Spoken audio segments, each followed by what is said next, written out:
This podcast is scheduled for one fall!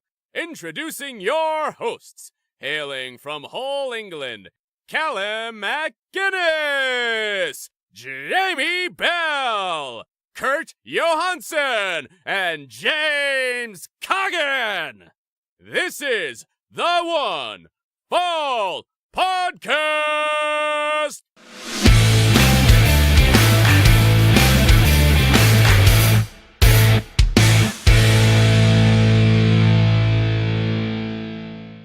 Welcome to One Fall Podcast, everybody. I am the overweight cruiserweight, Jamie Bell, back from my bout of man flu.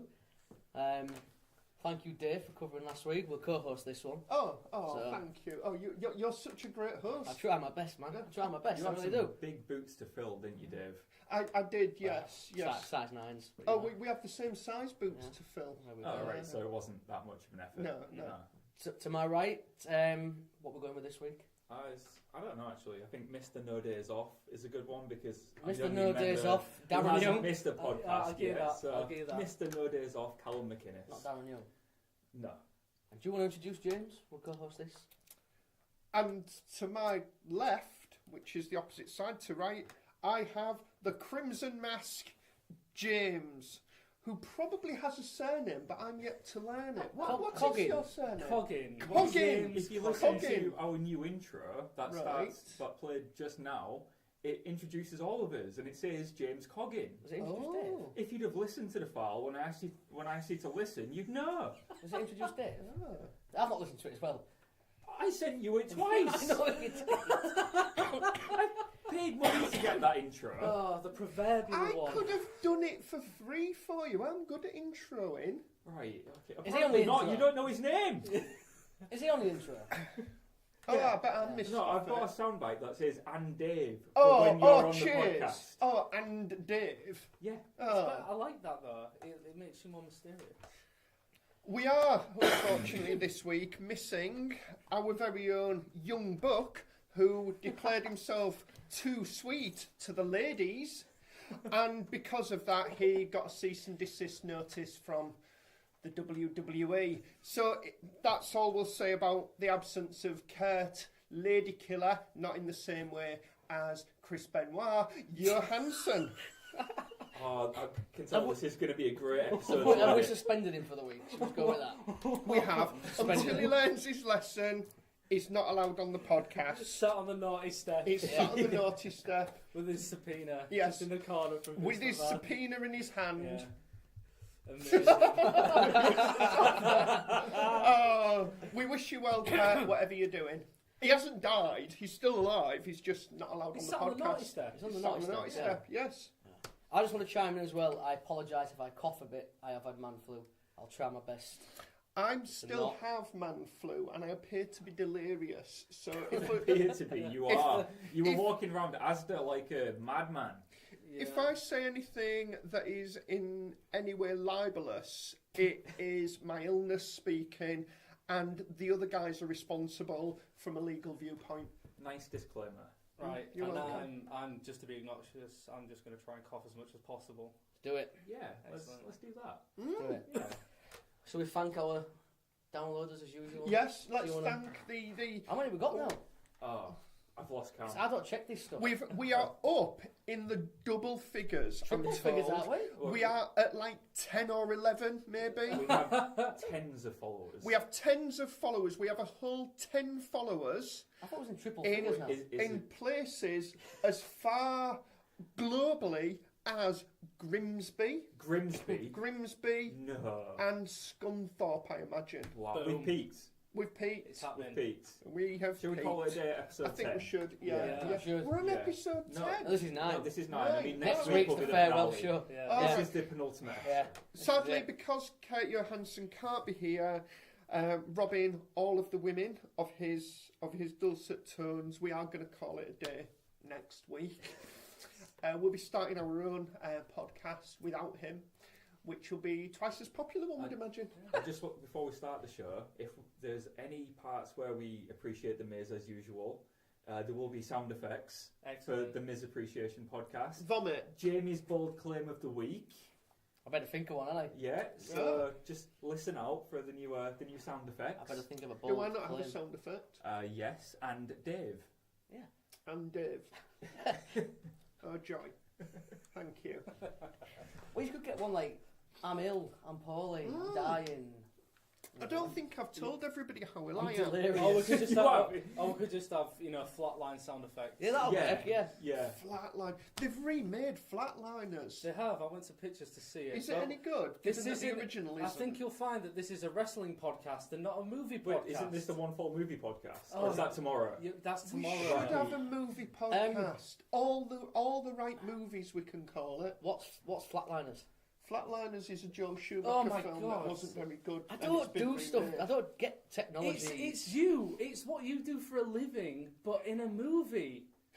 For those that don't know, Let's not go there. Anyway, thank you for everyone downloading this week all over the world. Because we are globally, aren't we? We are global. Are we? Yeah, we are global. We are global. We've got Brazil, Brazil. Turkey. Turkey, From Brazil, it can only be those AAA guys. Is that in Brazil? Mexico, aren't they? Mexico, Dave. Is that not Brazil? Yeah, I'm afraid it's not. Did you know? Different language. Was you aware we do have some listeners in Stamford, Connecticut? Well, I am told that and this is just a rumour, that it is the matriarch of Mayhem who listens to the show. You know her better as Linda McMahon, the What is it? sultry, sensual Right, temptress of wrestling. We'll get a sound effect for every time Dave. Are you took? Right, sorry. Oh, it's like that one, Jamie isn't it? just touched my laptop screen to try and make the Thinking it's come, a touch screen. Yeah, to make it come back on. So, no. We'll get a sound effect every time Dave mentions Linda McMahon. Oh, Jamie, I'm sorry you thought that was a modern day laptop. I don't get this shit, man. I don't understand. you this know, shit. I Instead can of- tell. I can tell. I don't still get it. love you though. Right, Thanks, let's I get a love you little, too. let's get a little social plug at the start of the show this time as well. Oh, Oh, yes, we're you gonna can do a follow me at Dynamic Thinking on the Twitter and the Instagram, and the other guys can be followed too. Are you sure it's not worth changing your Twitter handle to Delirious Thinking at the moment? Nice. Yeah. Well, where can we find you, James? You can find me on all social media as Roman Oyster, and you can find my gaming YouTube channel, Gamers Assemble, at Gamers Assemble, and on Twitter. Jamie? And the what am I? The The OWCW. OWCW on Twitter and the Overweight Cruiserweight on Instagram. And you can find me at Palace of Wisdom on Twitter. And that's pretty much it, to be honest. Oh, What you about can find Care.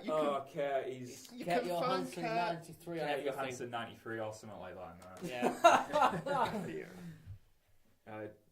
Should we crack on with the heat? Yeah, Because we've been going for half an hour, haven't we? that was a good intro. Well done, guys. Well, we've got the social media in there. Yeah, Good about yeah. it. 8 minutes 30 on that intro. All right. Wow. I like this intro. This is fun. We've been into the heat 20 seconds in before because we haven't had anything to say. But now we've got tons Now, to say. now Jamie's back. He has a Yeah. co-host. Yeah. Wow. We are just an intro. Thanks for DNR listening, Dave everybody. over here. Oh, Thanks for All right. listening. Right, the heat. The heat. The heat. Let's start. It's the heat. Neville. Of course, it's Neville. Of course, it's Neville.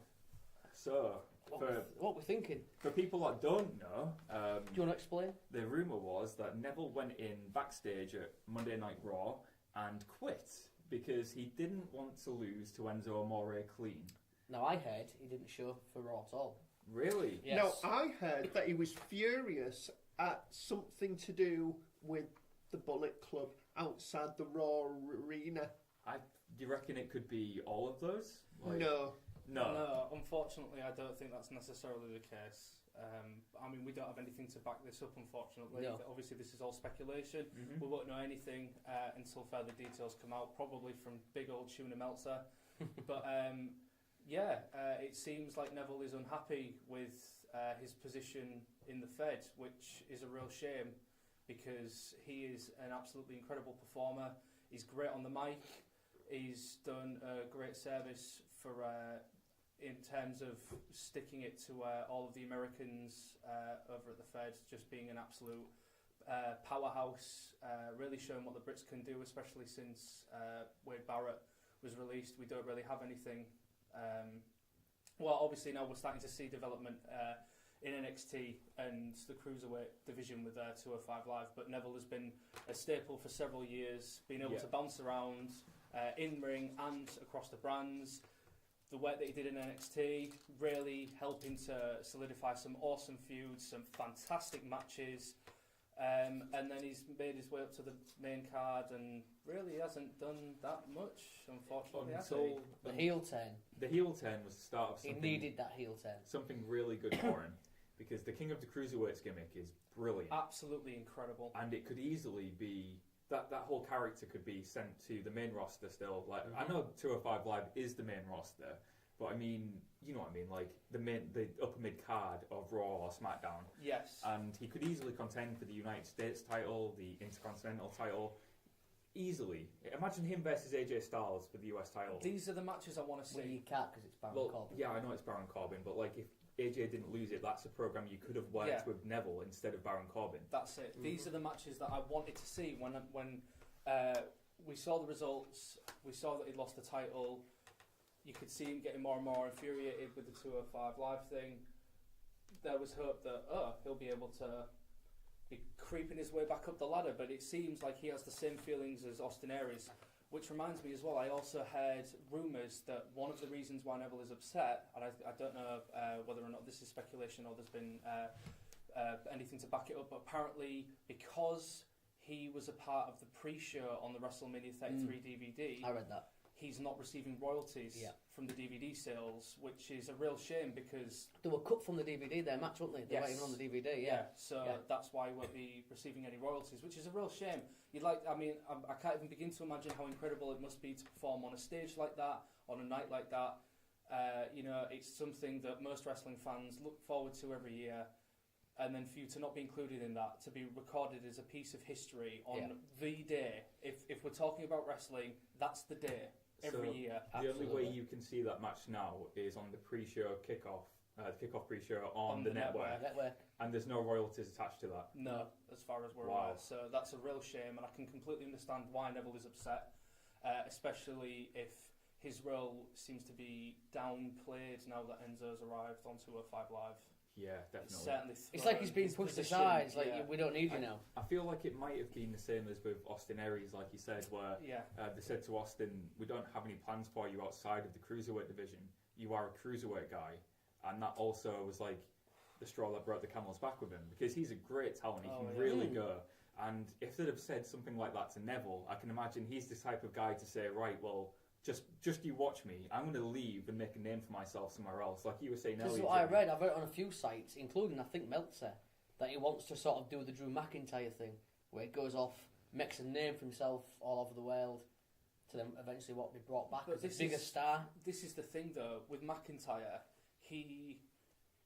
we're kind of looking at two ends of the same, it's like opposite sides of a coin. Neville is... Well, I mean, I've said this for ages. If you look at McIntyre and Neville, they're essentially the same person, except Neville is this short, brick house of a fucking, it's like a gunshot, just bouncing around the ring, unparalleled ring skills. But him and McIntyre look the same. It's if you took Neville, you stretched him out, and you made him a foot taller, and you go, holy shit, that's Drew McIntyre. Yeah. He's great around the ring, he's a pretty decent technician, he's a great big guy. It's like a Pokemon evolution. Yes, that's exactly what it is, except they're both on the same playing field. It's not McIntyre is necessarily better or worse than Neville. It's just they're both fucking awesome, they just happen to look the same. Jamie, don't worry about that pop culture reference. It's way past your time. Callum did teach me Pokemon about 3 weeks ago, so I do know Pokemon. I asked him what his favourite Pokemon was, and he said Pokemon.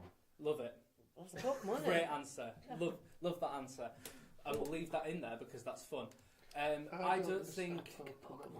I think the difference with McIntyre. Podcast where we discuss this. We should. I think the difference with McIntyre compared to Neville is McIntyre, when he was involved with the Feds, he was quite green. He couldn't necessarily get his head around his mic work. You could tell that there were little kind of holes in his overall performance. That's not necessarily to say that he was bad in any thing, but compared to some other people that have gone on leaps and bounds, like Roman Reigns, who seem to have it all now, Neville, he is the total package. He's not Lex Luger, but he is the total package. He's great on the mic, he looks the part, he has got the in-ring skill for days. He's got, still, to be fair, one of the most protected finishers like in the feds for a long time. That red arrow is just I'm trying to untouchable. think of anybody off the top of my head who kicked out of it. I don't think I anybody don't think has. anybody has. Roland's got his foot on the rope. And they've all rolled out. They've rolled Yeah. out the way, or they've put their knees up, or something. There's been some kind of thing, but I don't think anyone has ever broken that clean.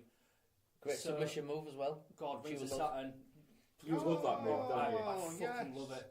I like the fact that they're calling it Rings of Saturn as well, Oh as yeah. opposed to Oh calling god, it yeah. something Don't, like that. don't rename it for Neville's Yeah. sake. It was Perry Saturn. It but- just looks like a devastating move. Oh, Yeah. God, yeah. You know, it looks so painful. So Neville is in more of a position like Cody Rhodes. He has weight behind him. He has stock to move around. He's not someone that needs to develop. He's just can go anywhere and Yeah. do anything. He would be right at home holding a title belt in most different organisations. So he doesn't need to build his credibility necessarily like McIntyre.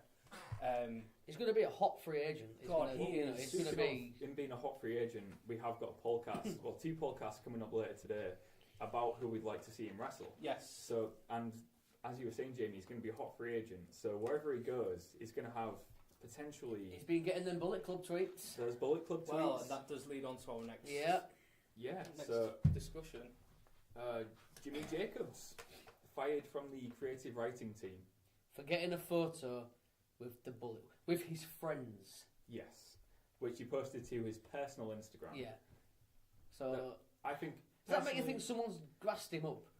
No, I think someone looked on his Instagram and saw It's so fucking petty. If that's the WWE logic, he got a picture of his friends. Alright, it's the Bullet Club. It's fucking shit. Why fire the guy? It's not like he, you know, like, I don't know, posted a picture of himself jizzing over the Divas title. Yeah. I think Well, you just exactly. summed it up perfectly, Dave. Um, You summed it up perfectly. Yeah. She didn't get fired no, for that. no. She, I mean, she wasn't the one jizzing over No, the title, but was she? no. she I mean, held that it was- there while yeah, he did. Well, yeah, Yeah, Yeah. You're basically jizzing in Vince McMahon's face. yeah. Literally. Yeah. Yeah. I was going to say something mildly libelous there, but I won't. Especially given. That's on the uncut version. Yeah, yes, Yeah. yes, which we will be uploading to our private website. PayPal us some money and we'll give you a link to that. No, And that it false is advertising. so ridiculously silly that Yeah.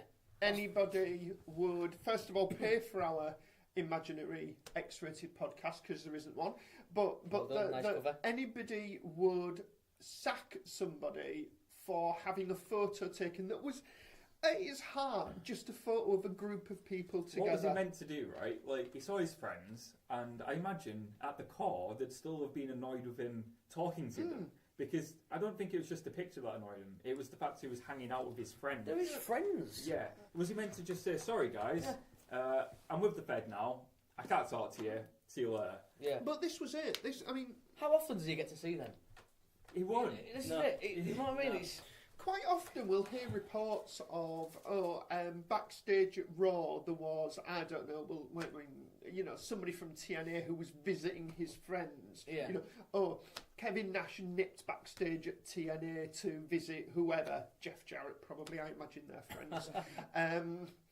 And it's never, like WWE sacked everybody that spoke to so-and-so who nipped backstage, because it's just not a logical thing to do, unless Jimmy Jacobs had done a lot more worse that we're yet to hear of. And bearing in mind, this is the same company that defended as much as they could until it became untenable. Hugh Morris... Oh God. You know, and took a while before they clamped down on a number of other incidents like this. They sack him for taking a picture. Have you guys ever seen... be a star, WE, be a star. Do you guys watch Being the Elite? No. One episode. Okay, cool. We're like 79 episodes into it. 78 now. behind. It's the Young Bucks. Yeah, the Young Bucks YouTube Young Bucks show. have a documentary. Ah, yes. And What's one? Kevin Owens, Sami Zayn, and AJ Styles have all appeared in the videos for Yes. Being the Elite recently, like in the last So 2 while months. they're still signed. Oh, right. Yeah, so while they're signed. And Well, Colt Surely Cabana's that's worse. podcast. Fire them. Colt Cabana doesn't work for WWE as far as I'm aware. Does he still do the motion capture for the THQ games? I He believe used to do- so. That's a different subject, but that always stunned me that he did motion capture for most of the wrestlers. But Yeah, they appear on his podcast, and it's not like, oh, you've gone on to the Colt Cabana podcast, we're going to sack you now. Yeah. Yeah. So I think they've tried to make an example of Jimmy Jacobs after the Bullet Club invasion to say anyone who now associates with these guys, who we've blacklisted, is fired. But They really don't like them, do they? No. They really don't like them. But what's the upside of this for them? Because depending on Jacobs' position, he's probably going to think, you know what, I'm going to go speak to a couple of podcast guys and explain what it's really like backstage. There'll be a shoot coming soon. There's got to be. Yeah. There's going to be a shoot interview coming at some point on somebody's podcast. The One Fall podcast, Jimmy Jacobs, we are Get in available touch with for us. interviews. Yeah. You can contact us at onefallpod Yeah. At gmail.com. at gmail.com. Just putting that out there. Kurt will fly you over. He will. So no, it is just rank. It's It's childish. ridiculous. It is. It's very petty. It is. For a multi-billion-dollar company to fire someone for getting a photo of his friends. And the thing with this is, all that's going to happen is it's going to increase the cachet of the Bullet Club. Yep. It's not damaging them in any way. They're getting the publicity. They're getting the publicity. It's free publicity As for Vince them. always says, any publicity is good publicity. Well, This is exactly what I was saying. This is the Streisand effect in Yep. full effect. Yeah. Most people that watch the Fed aren't aware of who Jimmy Jacobs are, like who he is. Yep. Like he's just this inconsequential person. They don't realise his role. They don't realise he works backstage. He's creative. So even if they was just going through Instagram and just by chance happened to come across this picture, like, oh look, the Young Bucks was somebody from WWE. So what? Like that means nothing. There's no context. It's irrelevant. Yeah. You'd only know Jimmy Jacobs if you watched Ring of Honor before he signed with WWE. yeah. Well, And if you did watch him, you're not going to think anything of him hanging out with the Bullet Club. No. At all. Well, the only reason I knew about the picture is because as an avid Android user, I use the Google Now app and it feeds me news. And one of the things it said was, it flagged up the article and it said underneath it, because you are interested in WWE. And it's like, how many people found out about this because of that association, because of a stupid, immature move from an adult company, as in a grown-up company, not an adult entertainment company, to sack a guy who, by all accounts, was relatively well respected backstage. Yeah. What's funny is some people will do drugs backstage and will get a strike. Yeah. And they'll get 2 strikes and then they'll be fired. Yeah. Apparently, what they're saying now is getting a picture with the Bullet Club is worse than having 3 drug violations. Immediate blacklist. Yeah. Why not immediate just pull him blacklist. aside and say, look, we don't really appreciate you doing this. Could you delete the picture? You know, Yeah. That's I mean, this guy's how many livelihood. times- like look at all those daft things like Seth Rollins with his nude pic. Yeah. All of the times that JBL is fumbled, taking pictures and uploading them onto Twitter with inadvertent tabs opened up on his Or being a on his bully tablet. to Mauro Ranallo. Yeah, the amount of things that go on so much closer to the fringe, so much closer to the lens that people just seem to overlook, and it's like, well, you know, it's. But the whole fappening with the female wrestlers, and it primarily is female wrestlers, where suddenly, oh, my phone was hacked, my Twitter account was hacked. Surely the issue there isn't that the account was hacked, it's the fact that you were sending the pictures in the first place. The pictures Yet existed. you're giving a free rein to this. It's not like you were looking at, I don't know, the Instagram, your Instagram account, and inadvertently took a full-length nude of yourself, Callum. I don't know what you're on about, to be honest. Oh, right, okay. No Just idea. checking there. Just, No comment there. no comment. We'll comment. put links for that in the My description lawyer will be in touch. of the podcast when it's released, I feel. Okay. And now, ironically, before we move on, we can actually take this all full circle, because on Twitter, after the news of Neville and his feelings with the Feds, not really sure what he wants to do, maybe wanting to walk away, guess who is already sending out feelers to try and pull him away? Ooh, is it Dixie Carter. Dixie Carter? Of course It's Dixie it is. Carter. Do you know? Jeff Jarrett. He's going to exchange him for gold. He wants the Oh, gold. he knows that Neville will be gold. Exactly. He's going to offer him all the Bullet Club t-shirts in the world for Sadly, he's not the gold standard. He goes on Smackdown, but he is worth his weight in so gold. it's Jeff Jarrett, yeah? Oh, I'm thinking it's Jeff Jarrett, yeah. Oh, wait, who actually was it? Oh, no, it just happened to be members of the Bullet Club. There we go. Oh, snap. Oh, no. Look at that. Just as they're throwing people under the bus, they're blacklisting their own staff because of interactions with this clique, I'm going to use the word, sue me, who are operating completely on the independent scene and are making waves every single time that they do something, every single time that Vince does anything to try and thwart it, he tries to nip it in the bud. Oh no, you're just putting more attention on the Bullet Club, on the Young Bucks, on all of the people that are involved in this group.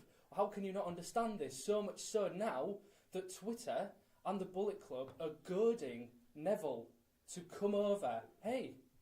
They don't give a shit. No, they don't. Why should they? Why should they? And it is fucking beautiful. It's genius. The day after they got the cease and desist for the Too Sweet, they had that new t-shirt out. How awesome's that t-shirt? Saying cease and desist in the Bullet Club style. And I think that's already one of their top sellers this month. I'm buying that when I get paid. And that's thanks to Vince McMahon Yeah. and WWE. That he's just put more money in their pocket. Do you know what, though? I don't think Triple H would be as petty if he was in control. Because, I think it's Vince. because he has been on both sides of the Yeah, coin. it is Vince. He was punished for the Madison Square Curtain Garden call. incident. Yeah, he was, yeah. He's understood Yeah. what happens when you break kayfabe. But we live in a world where kayfabe technically no longer exists apart from on the TV screen. But there, we have so many different facets where we can interact, we can speak to personally our favourite stars, our favourite promoters, our favourite creatives. So the line has been blurred to a point where I don't even think that there is a line anymore. The same as trying to define a face and a heel. Where do you draw that line? Well, the line is blurred so far now it's just different shades of grey until you get to white and black. Yeah. So all this is doing is just, as you say, it's putting money into the pockets of Bullet Club. Absolutely. And this cease and desist thing, I mean, I don't know how long it's going to last, but technically this is just a quick cash grab.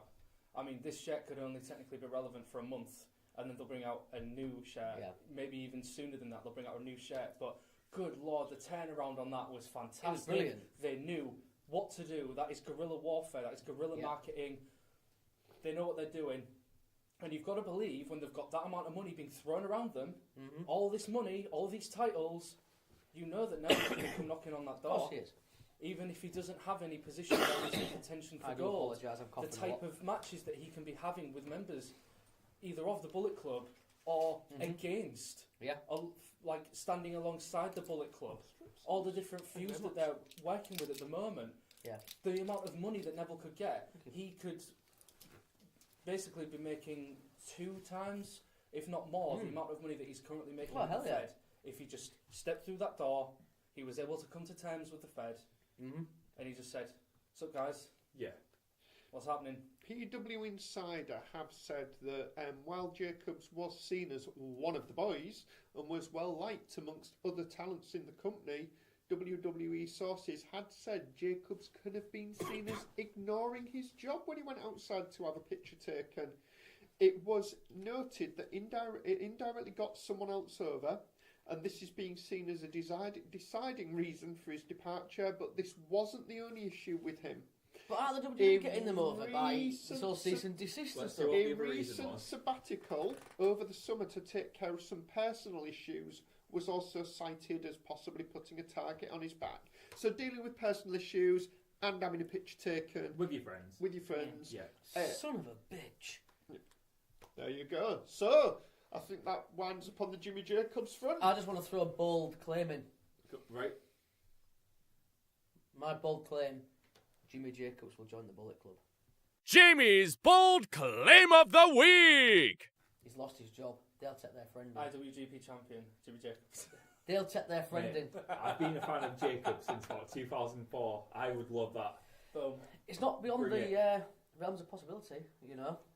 He's their friend, he's lost his job. I can see them offering... He was Ring of Honor Tag Team Champs with Seth Rollins. He's had a good career, and I'd love to see him return to the ring. Do you know who does need good creative though? GFW, Global Force, TNA, right, Anthem. Get me started on that. I actually put some money. I lined the pockets of Global Force for gold. I didn't have to pay in gold this time, but I did sign up to the Global Network. On their open, easy to hack website. It's $7.99 a month. Right. And did you do it through the website as a web developer? No, I did it through the app because the security is a little better. But the website's completely unsecured. So when you put your details in, it doesn't encrypt them. It just keeps them in the raw format. Right. So if anyone was to have access to it, they'd have access to all your payment details. That is incredible. On the app, does it just have a box that says, please don't steal my details, that you just tick? Yeah, you tick it. And then it's just a little disclaimer. I just lined Jeff Jarrett's pockets by buying Bullet Club t-shirts off him. You do, yeah. 25 quid. I'll say this, the Global Force Network, or the Global Network, whatever it's called, it's worth it when you look at the pay-per-views from the first 10 years of TNA.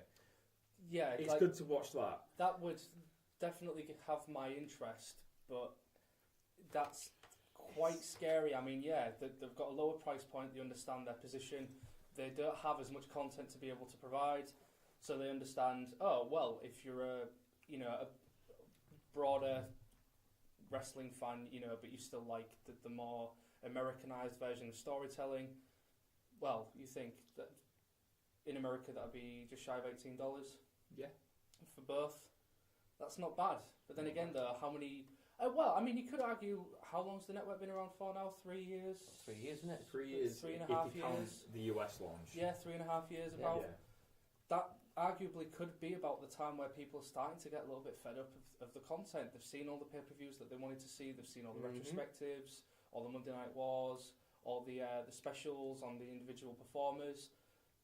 I would say that's about the right time if you were ever interested in taking a look at the TNA back catalogue. That's quite a smart move, to be honest. It's just a shame that they don't have their algorithms and their security encryption kind of down. They're using a very easy to hack WordPress site. Yeah. Whereas the network's fully built from scratch, high security. Yeah. Someone at TNA if you're all listening, I ain't got a clue what they're talking about as well. Someone from GFW has clearly just gone, we need a network like WE, get us a WordPress theme, stick the videos on. Yeah. Oh, do we need any security? Nah, it's fine. It's a shame.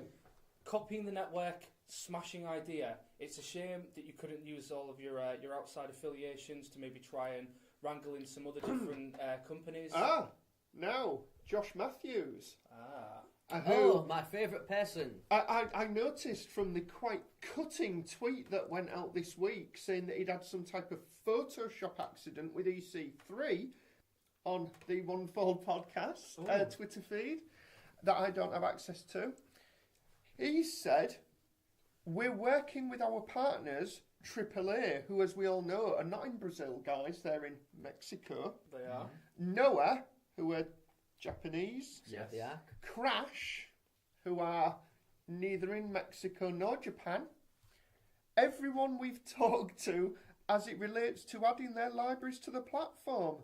Every month, or every few months, I think, you're going to see an influx of new programming, independent wrestling, classic wrestling, things that aren't owned by the WWE network, just in case you thought Raw might appear on there, I imagine. Yeah. This truly is the alternate wrestling network. What he means by that is the alternative wrestling network. It's a common mistake.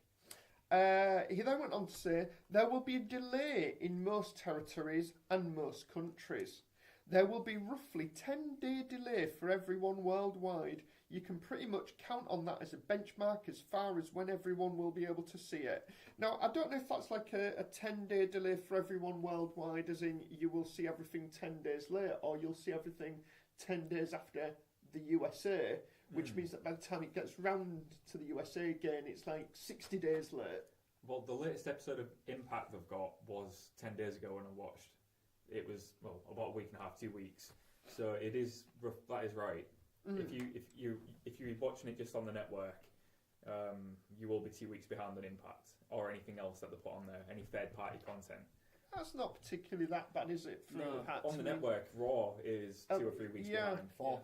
It's 4 weeks for all Wow. SmackDown. He on did the network. point out that Which is stupid. I don't understand why it's just not straight on. The Oh. network has to. it's advertising. Yeah. Technology. But a lot of their contracts are up in 2019, I believe. Yeah. He talks about original programming and says, when you say original programming, I was there for the launch of the WWE Network, Matthews said. There was going to be a ton of original programming, daily shows, post shows, and that got scaled back pretty quickly. I think we can learn from that in terms of original programming. I have been pushing for original programming on GWN, and I think you'll get some, but I think it's a matter of strategic approach to what those are going to be. The problem with original programming, of course, is that it has to catch fire. And with an on-demand audience, they can be hugely fickle. Look at things like Legends House. That should have been interesting. Still not seen that. It wasn't. Things like Talking Smack. Talking Smack was hugely well respected by the fans, but the production cost of it meant that it just wasn't worth them continuing to do, because there's no advertising in any of this. I don't see where the production cost came from though with Talking Smack. I can see why you'd have Well, to I pay heard to it was make all it, Vince, but- wasn't it? It didn't like the fact that the promos were scripted and people were just going off on their own. Yeah. But that's a real shame because it's because of that people, that's how the Miz. Look at the Miz. Look at the Miz on there. Yeah, the Miz and Bryan Yeah. sparked, like that spark that they had. Yes. That completely reinvigorated Miz's character. Suddenly, They should be allowed to just speak from the heart, and I mean, all right, yeah, give them bullet points maybe. and Yeah, let them go. it doesn't always necessarily pan out. I know Becky Lynch has had a hard time on there a couple of times during the early months. Baron Corbin, he was off to a flyer because he just didn't care. Yeah. But that got over his character. Yes, exactly. If you watched Talking Smack, you knew exactly what it was about. But this is the thing: Vince none must of this have stopped stuff is compulsory viewing. No. If you don't have the network and you're only watching it, they're still on the USA network on TV in America out there. Yeah. So if you're only able to watch the Fed through the USA network, you're not getting to see that stuff. No, you're not getting true. to see all the little chocolate sprinkles that they're putting on the delicious ice cream that is each performer. So every time you see them, it's just like, oh, okay. Yeah. I haven't seen any augmentation. I haven't seen any development since the cameras were turned off and then they've been turned back on again. It's almost as if the week in between hadn't happened. Yeah. No, I agree. Which is a real shame because it means a lot of stuff slips through the cracks. Even little things like social media. Like, I'm really glad that you brought up that thing about Josh Matthews because obviously he's cleared up a couple of those details that we were unsure about.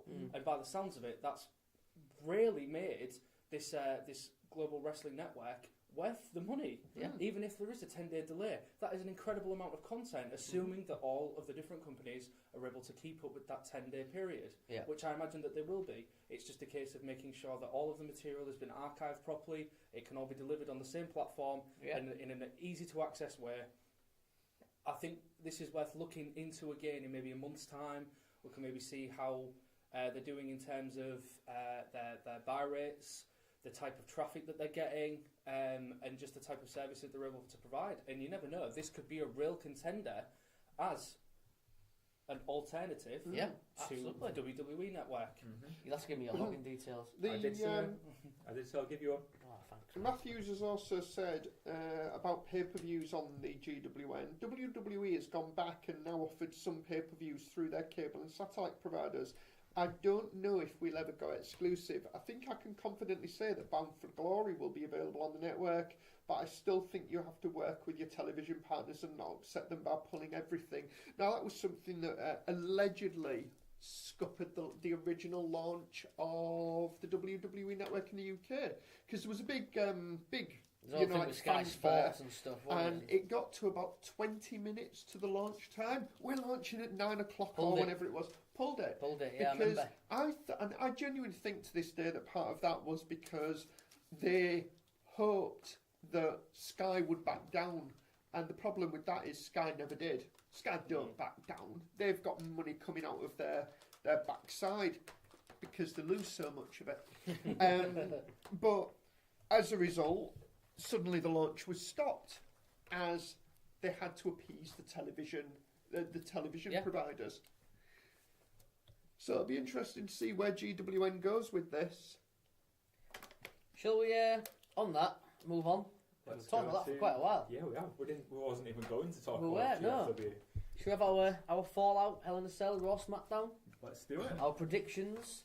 I think me and you did alright on this Hell in a Cell. We didn't do too bad, mate. We did better than last time. Do you all remember what we had? Should we check the results? I believe I've got them here. Thanks So to... Kate can't change his predictions, by the way. We have these all logged, right? Yeah, we do have them all logged. Yeah. These notes have been provided by friend of the podcast and podcast secretary Kate Johansson. Friend of the podcast. Friend of the podcast, yes. I've relegated him to friend of the podcast. So, who voted for what? Voted? Is that what you did? Right, Predicted. okay. So, predicted what? Right, okay, so we'll do a rundown. We'll just go through everybody's decisions and then I will go from lowest number of points to highest. So then we can all bow down at the feet of the winner or winners potentially. Thank you. So, Let's see. Let's find out. So, I can't remember the exact running order, so you'll have to forgive me. So we'll start off with the Usos versus New Day in the Hell in a Cell match for the Great Tag match. Team Championships. Brilliant match. That was The chemistry them teams have is unreal. My initial decision was because I felt like the two teams had been feuding for so long that after this we would have to see another rematch, and I didn't think that people would be able to stand watching that again, just on and on. But after seeing how great that match was, I do want to see it more. I do want to see it again. The chemistry is just unreal with them two teams. Because I was fearful that it was having a detrimental effect on the rest of the tag team division. That's the reason why. Yeah. But as they made very clear, the USA Penitentiary was considered the blow-off, regardless of the outcome. Yeah. It was, this is the end of the feud. Whoever walks away with the belts, like, that's it. Well, what more can you do after a cell? I mean, exactly, yeah. Until they go full TLC with it, maybe. Who knows what they may end up doing down the line. It'd be an interesting thing to see. I'm sure they'll meet up again at some point. So, who did everybody vote for in that match? I think we said Usos. I said Usos. I'm sure I did. Let's see. Callum, you said Usos. Jamie, you said Usos. Dave, you said New Day. I myself said New Day, and Kurt said Usos. And the results, as we know, are the Usos. The Usos left the penitentiary with the titles. Check us out, man. Check us out. Are we logging these somewhere? We have all of the results. That's where he's reading them from. Cool. It's not going off memory. No, I mean, you've got the last paper one there as well. No, I don't. I've got the ones for last paper. Excellent. Callum, who is like the bean counter of the podcast, keeps track of that type of thing. Because he's a good lad. Because when it gets to Mania and I've won, I just want to... Are they sending you to Mania if you win? It's my prize, yeah. Oh, wow. Anyway, so the next match, we have Randy Orton versus Hanson Rusev. I think I got this wrong. So, Orton versus Rusev, there didn't really seem to be that much going into it. It was more of a prideful thing. There's been a little bit of an unusual but playful back and forth between Orton and Rusev. There was that quick fall on the last pay-per-view. Since then, Rusev has done beatdowns, run-ins, just generally tried to antagonise Orton from behind, like a good old heel, like the childish scamp that he is, despite being handsome Rusev and amazing. So, the wrong guy won. We're looking at a different Rusev here. I think that Rusev is fantastic, Yes. regardless of how he's been booked. Okay. Hey, he's doing something Does right. he Look still at his have wife. Exactly. Lana with by his side? No, she's with No. Tamina now. Yes. Anyway. So, I chose Orton, Kurt chose Orton, Jamie chose Rusev, Callum chose Rusev, and Dave chose Orton. And as we know, it was Orton that walked away with the victory. The wrong guy won. We'll have to see how things go. I wish that Rusev was booked better. Yeah. I wish that he was more in title picture. I want to see it. Even, it doesn't matter what title it is. He had such a great feud not long ago with Cena. You know, he is all about the US title. Yeah. I know it's an outdated concept, the foreigner holding the US title, but it's money, awesome matches. I'd love to see Rusev and the versus guy AJ is, for the title. the guy is incredible. He is. He is such a great. Incredible. He is everything that Vince ever wanted from 80s and 90s wrestling. So Absolutely. it's a shame, you know. But if he was around the 80s, it'd be him and Hogan. oh god, He'd be programmed with Hogan. without a doubt. So, moving on, we've got the SmackDown Women's Championship. We have Charlotte Flair versus Natalya Neidhart. I think I got this wrong. I can't remember. Natalya going in as the champion. So, I picked Charlotte. Kurt picked Charlotte. Jamie picked Natalya. Callum picked Natalya. Dave picked Natalya.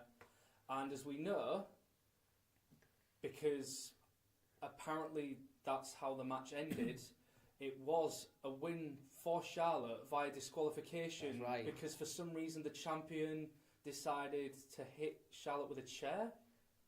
I feel like we've been screwed on that one. Yeah. Because she didn't win the title, but she Yeah. did win the match. Natalya won.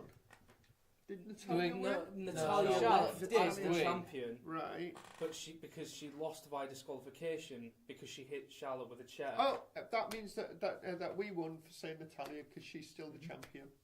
That's how I'm reading that one. I'll give you. We'll mark that as half a point. Half a point.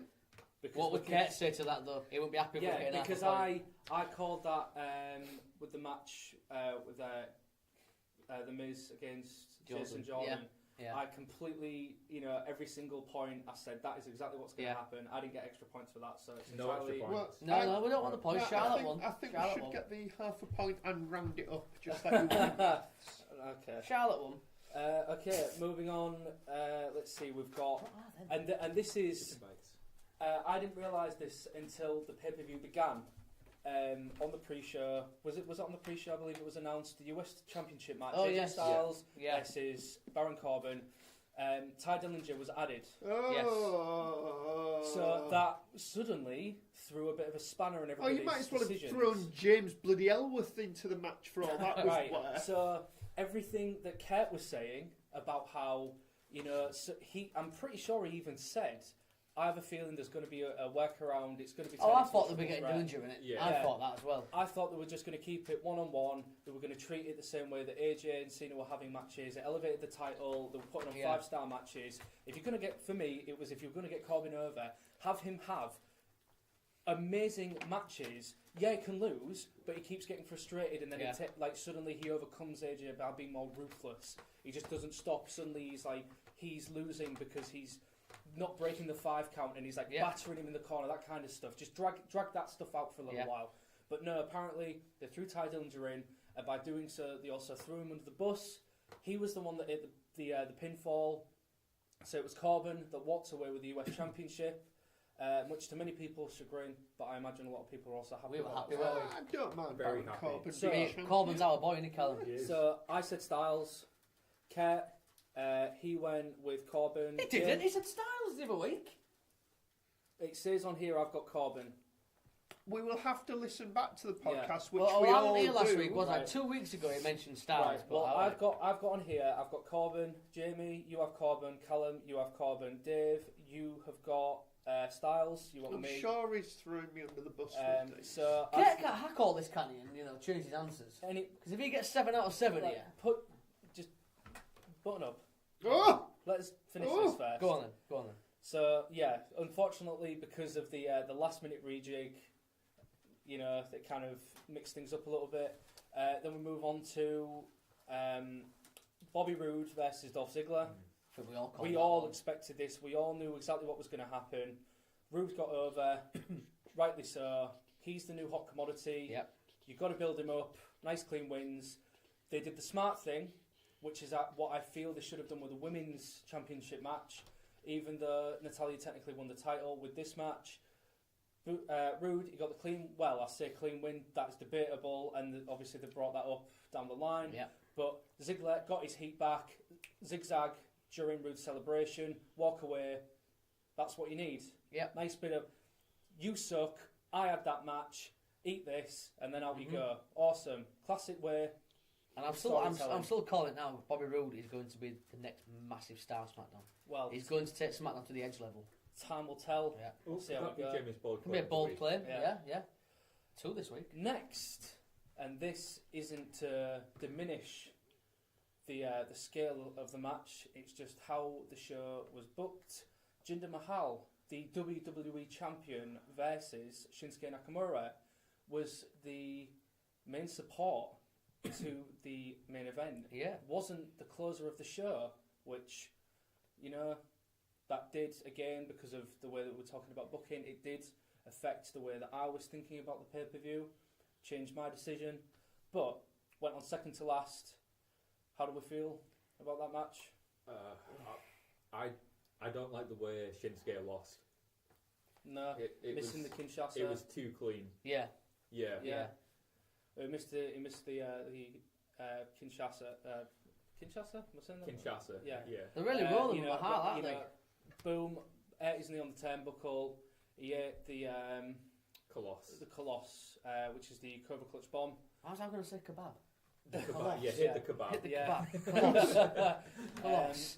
Which, I mean, to be fair, it's a similar way to the way that Bobby Roode beat Shinsuke in NXT for the title, although when Bobby Roode did it, he delivered 2 glorious DDTs, I believe, Yes. off the back of Shinsuke hurting himself from missing the Kinshasa. So you could argue he could have maybe got another hit in there just to really make sure he had him down flat for the count. But, that apparently that's what it took. Yep. Had him down. So Jinder Mahal retains. I had Nakamura. Kurt had Nakamura. Jamie, you had Mahal. Callum had Nakamura. Dave had Mahal. I convinced Kurt to go with Nakamura at last second. Really? Yeah.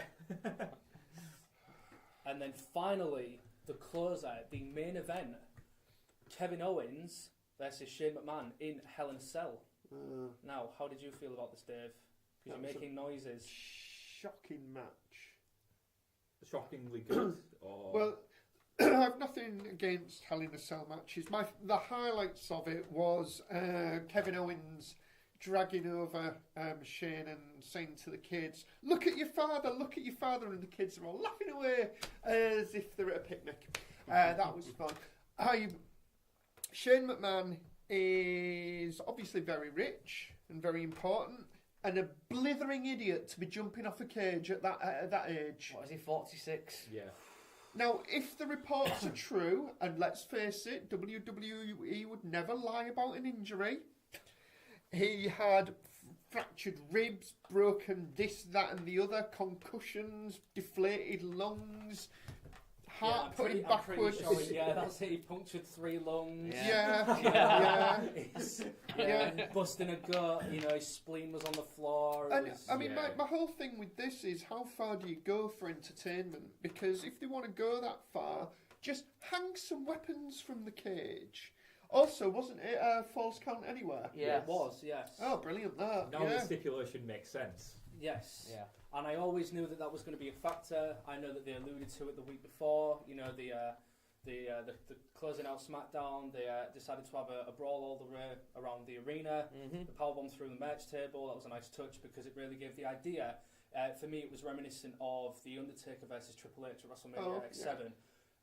Or the 2002 or 2003 Royal Rumble where it was Maven and The Undertaker, took him all the way out of the popcorn stand. 2002, wasn't it? Yeah. Head through the popcorn machine. Yeah. All that kind why of stuff. didn't we get that? Do you know what did baffle me slightly?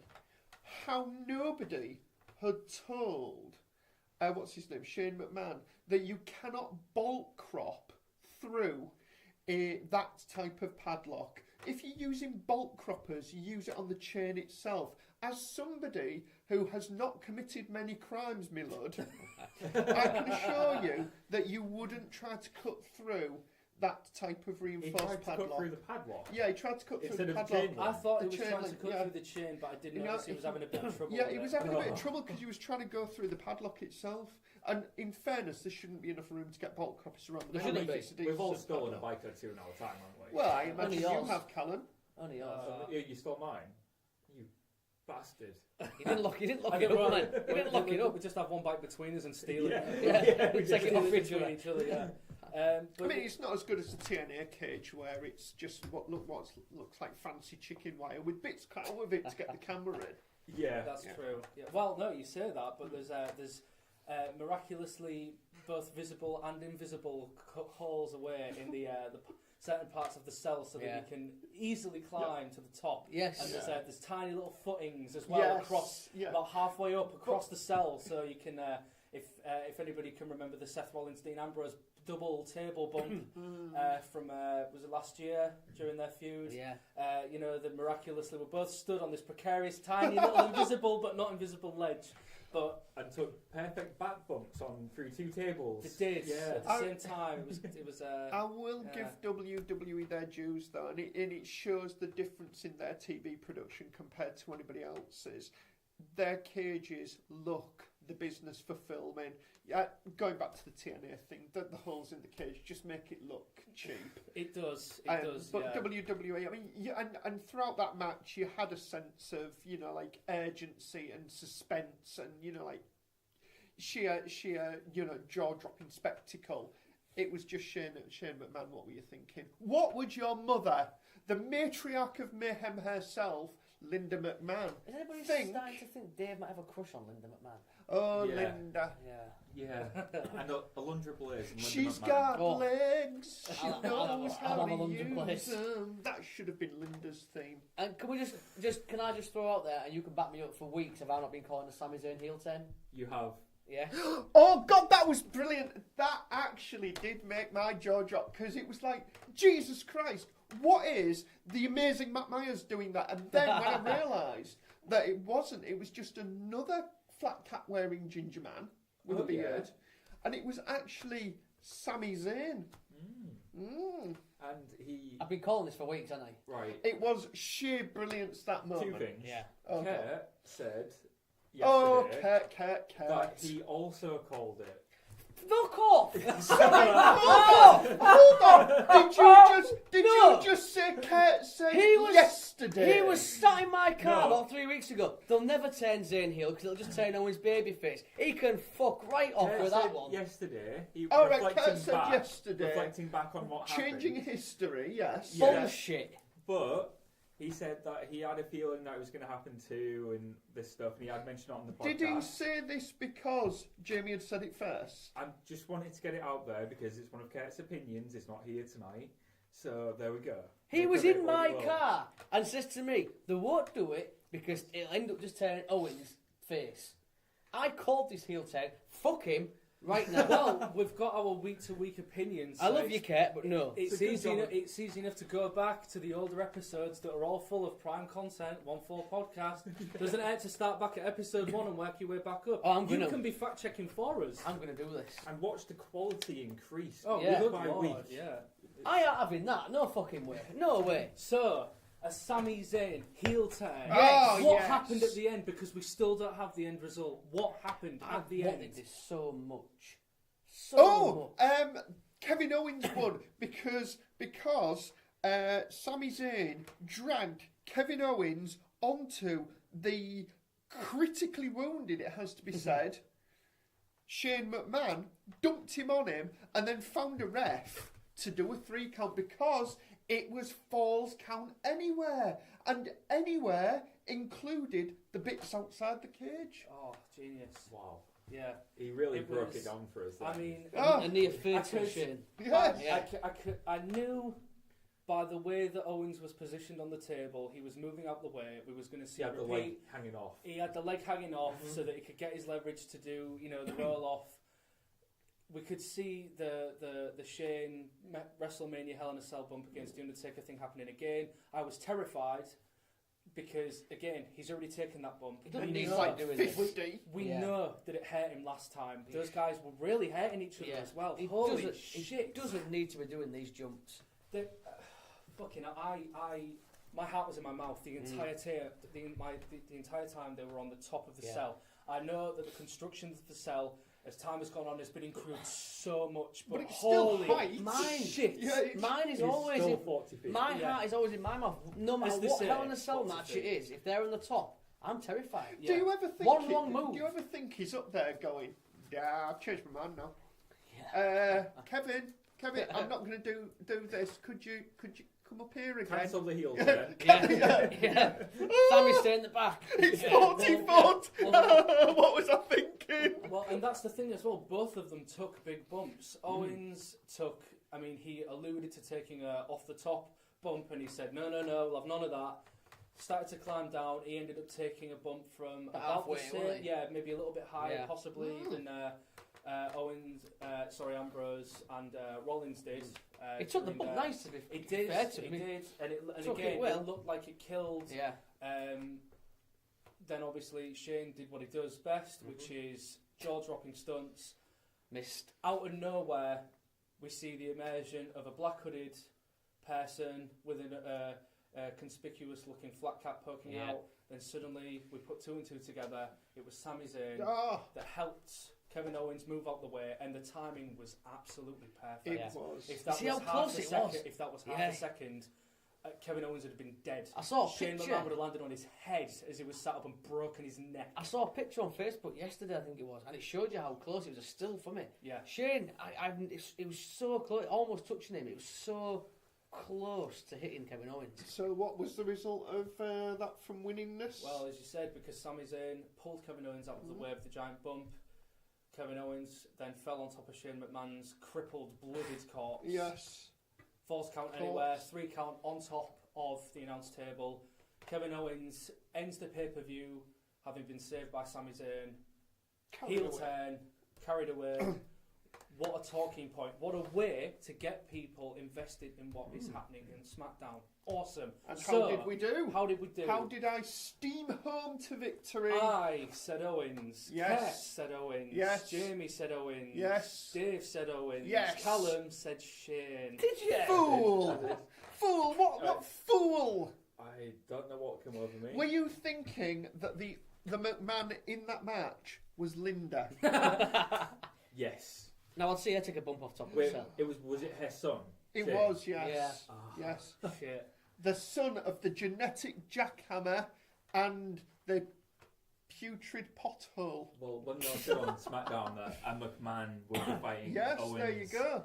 The perfect pothole You sounds just, better than chose the wrong putrid. McMahon. Yeah, You I did, did, yes. Okay, so Shit happens, man. Shit in happens. ascending order, so going from lowest points to highest points, we have Callum with 3. Ah, boo! Next, we have Joint, Dave, and myself with 4. And that's where it ends. I think we took joint first there. Wow. Yeah, not bad. Unfortunately, we have the small matter of Jamie, who had 5. Hey, Very Jimmy! impressive. Hey, Right, I'll say that. Number that. one! You're number one! And, well, and Mr. I can't believe that you didn't doctor this, Johansson, with 6. He should lose a point for his fucking lie about Zayn turning heel. Which means he only got 1 match wrong, and that match was Nakamura. He believed that Nakamura would beat Jinder Mahal. I convinced him to change his opinion. Otherwise, Right. I screwed Oh, him. otherwise, Okay. We Hold will on, hear. We will hear Hold about on, it. We hold will on. hear about If it. his opinion can be affected that definitively just by the charisma vacuum that is Callum McInnes, Kurt deserves to lose points. And for his Zayn heel turn claim, which is a lie. Yeah, so more points lost there. Stealing Jamie's opinion and believing, what's his name, Callum. You know we won't end this, by the way, of you telling him to change his mind. Right. Well, regardless, that is an incredibly impressive guess. But then we've And we all seem in to all- have noted as well, like our instincts for storytelling don't necessarily seem to match up with the way that Kurt seems to have his finger on the pulse of the rumblings kind of going on behind the scenes. He does seem to have a pretty decent feel for this type of stuff. Anyone would think he was. Can we edit this? Because his head's going to get bigger and bigger. Anyone would think he was in the pocket or pants of somebody in creative. like a stooge. So Like Pat Patterson? So, now that we've tallied up the scores, can we have a list going from ascending order, so lowest to highest, of our current standings after 2 Current pay-per-views? standings, I'll have to tell you when I have Wi-Fi, I'm afraid. No, never. Because it is a Google Sheet. Oh, snap. And just to throw out there as well, not a bad pay-per-view. Not a bad pay. No. Not a bad pay-per-view at all. But the two Thoroughly enjoyed the two it. Hell in a Cell matches definitely. Helped. Oh, good Yes. Lord, did they? They certainly bolstered. Yeah. They raised the stakes. Everything was very aggressive. There was so much violence. There was a lot of cringing, but the surprise, I think, when we think back to some of the classic Hell in a Cell matches that we've seen, there was no blood. They were able to do this in a completely PG way, without blading, without any of that stuff, and I think that's a testament to how well the Fed has been able to repackage this type of stuff and separate it from regular matches, which is really impressive in my eyes. Yeah. I can tell you, James, you are in second place. Hey, who's in first place? Ket. Well, with we a don't clean, like him. with an almost clean sweep, I can imagine that's thrown his stock right up. And made his head even bigger. Yeah. I'll replace all of that praise for Ket with an advert for Blueberry, actually. Yeah, I think you should, Smart. Shall we very quickly touch on Raw Smackdown? Oh, the Shield. The Shield. The on Shield Raw, have reformed. There's not much to talk about, but They've you done know, the fisty pump thing. It was the Shield show, really, wasn't it? You know? Yeah. Also, can I just call? I said the Miz Taraj was no opposition for the Shield. And I agree with you. Who was it? It was the Miz with the Miz Taraj and the Bar, because exactly as I said, you've got 3 champions teaming together, 3 powerhouses. Well, 2 fucking hosses in the Bar, and the Miz, the sneaky, maniacal Intercontinental And champion. now Strowman. Yes. Oh, snap! Yes. So, Which would you say you're appreciating the Miz right now? I would say I am. Official Miz Appreciation Podcast. There we go. Great sound Yay! effect. You like that sound effect? Yes. I think it's great. I do. I do. It was the sound of breaking glass. You didn't listen, did you? I never heard the sound effects. Oh well, you've just completely broken the fourth wall, broken. It was asking me what show Carmella's on. Listen Yeah. to the show. Because it wasn't broken glass. Was it not broken glass? No. Well, if it was a cool sound effect, it would be It was the broken Miz glass. Appreciation Podcast. Oh, Miz. the Which is got to the Miz- top of your head. Oh, we heard it. Yeah, whoa, There's a brilliant. fucking Yeah. post, and you can send you heard it now. Oh, Hey, wow. Is the Miz Appreciation sound effect, is it the sound of crickets? That sound effect was awesome. It's good, isn't it? Oh, awesome. I like like that. what you did there. It was Look, 'cause awesome. that's what he Awesome. says. Awesome. But Raw then, it was basically the Shield show on it, and Yeah.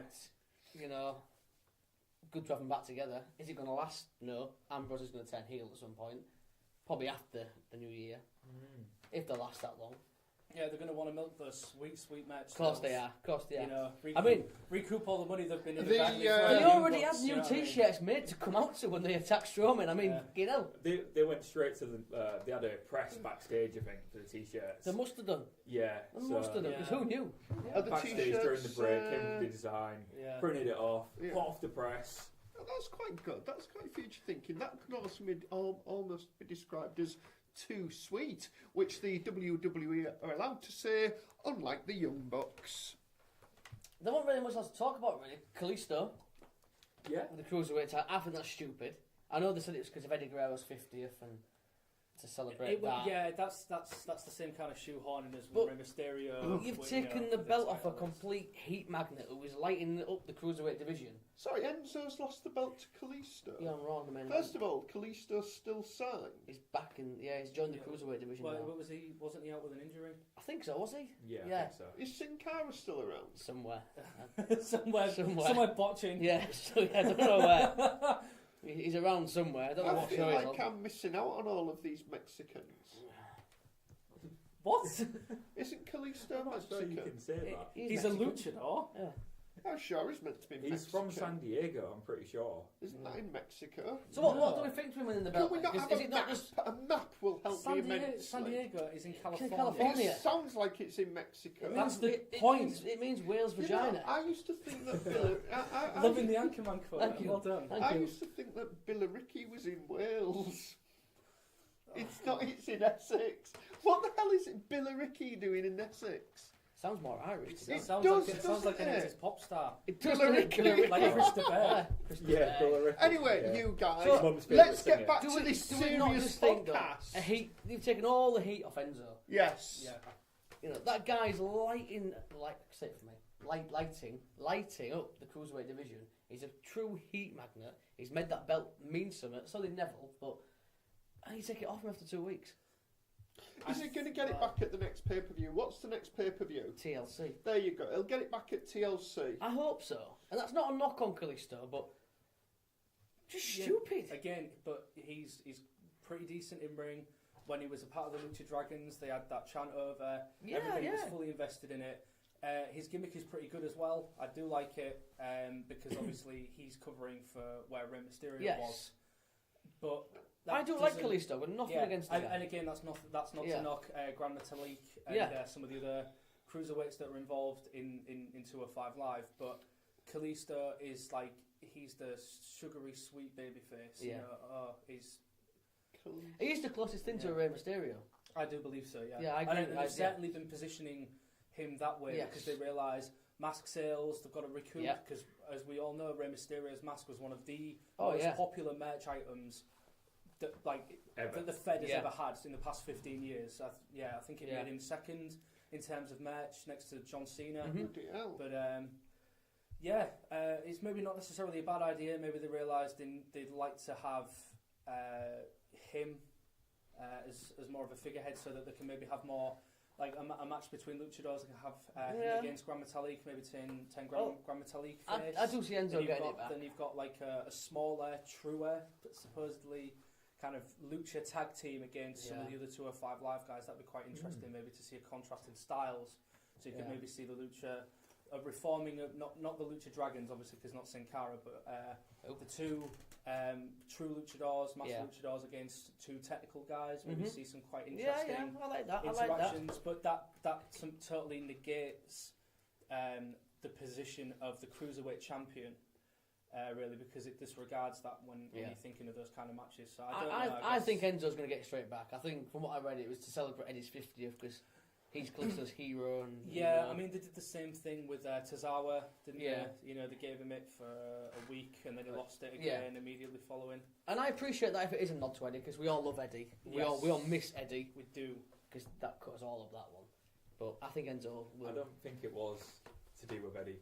I heard that's what I read. No, I read that too, but what I'm saying is the real reason. It's a silly reason. I heard that it was because of Neville walking out, they didn't have anything else to do, and that was Vince's last minute idea. If it was originally for Eddie's they'd have had a bigger they'd have done it anyway. That would have been the plan. They would have put together the Eddie Guerrero Classic if it was for Eddie's birthday. With this, I mean... Hey, that's not a bad idea, that. That's fucking awesome. Eddie Guerrero Classic. But this goes back to our conversation last week about Rip Rogers, the idea that is it sport, is it entertainment? There isn't any other sport that would give away their trophy just because it's somebody's birthday. You're not going to get... Man United have won the football cup.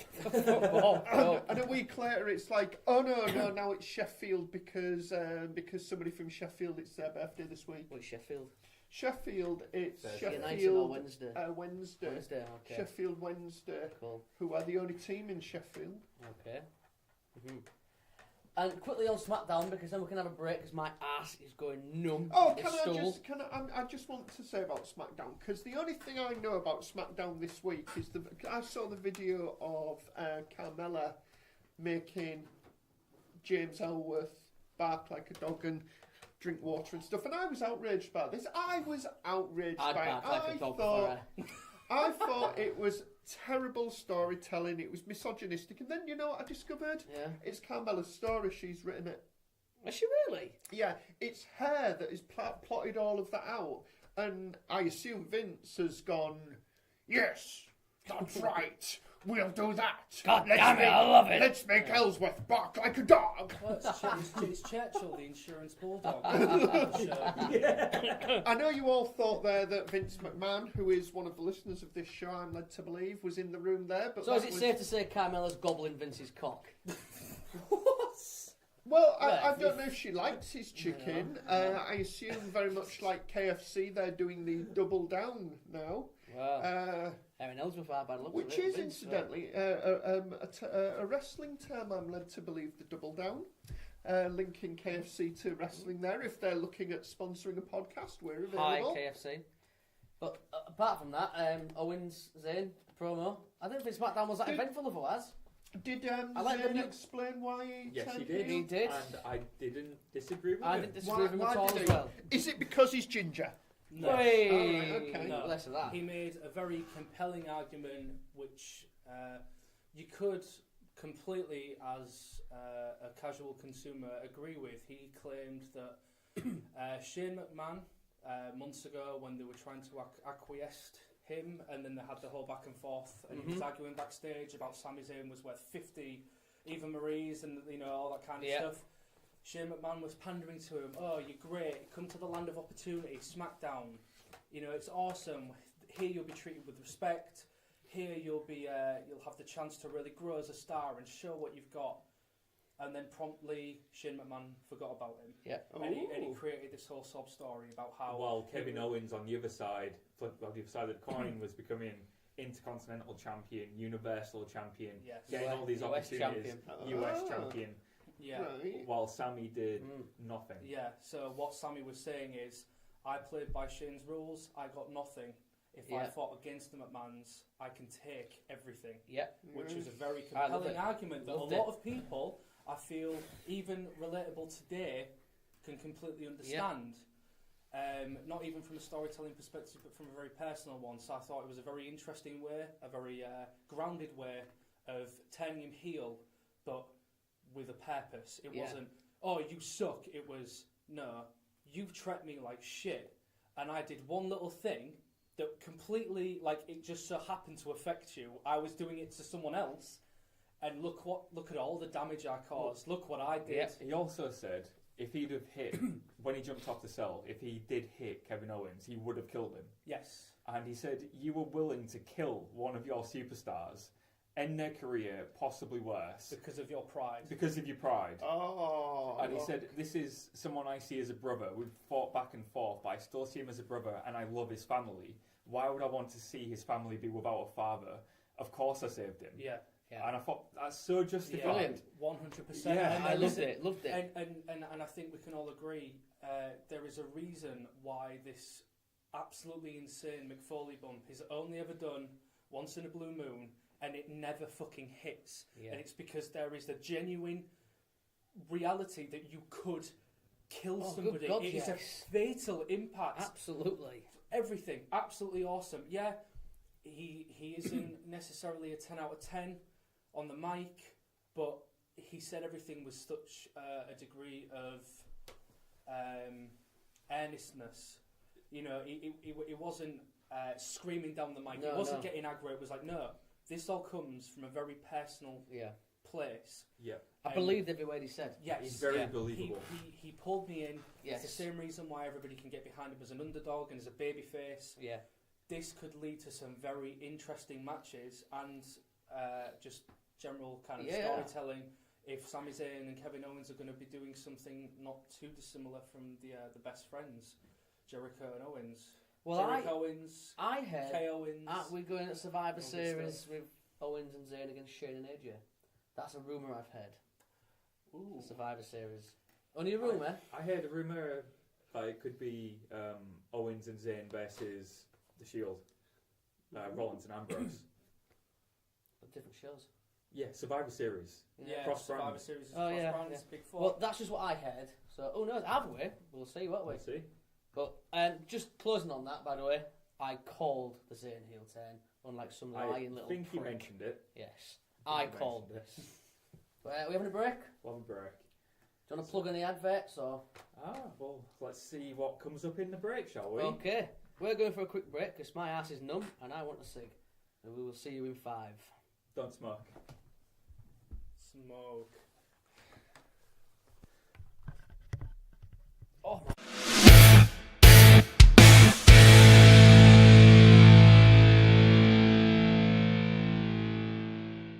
Also, you can support us on Patreon at www.patreon.com/onefallpod.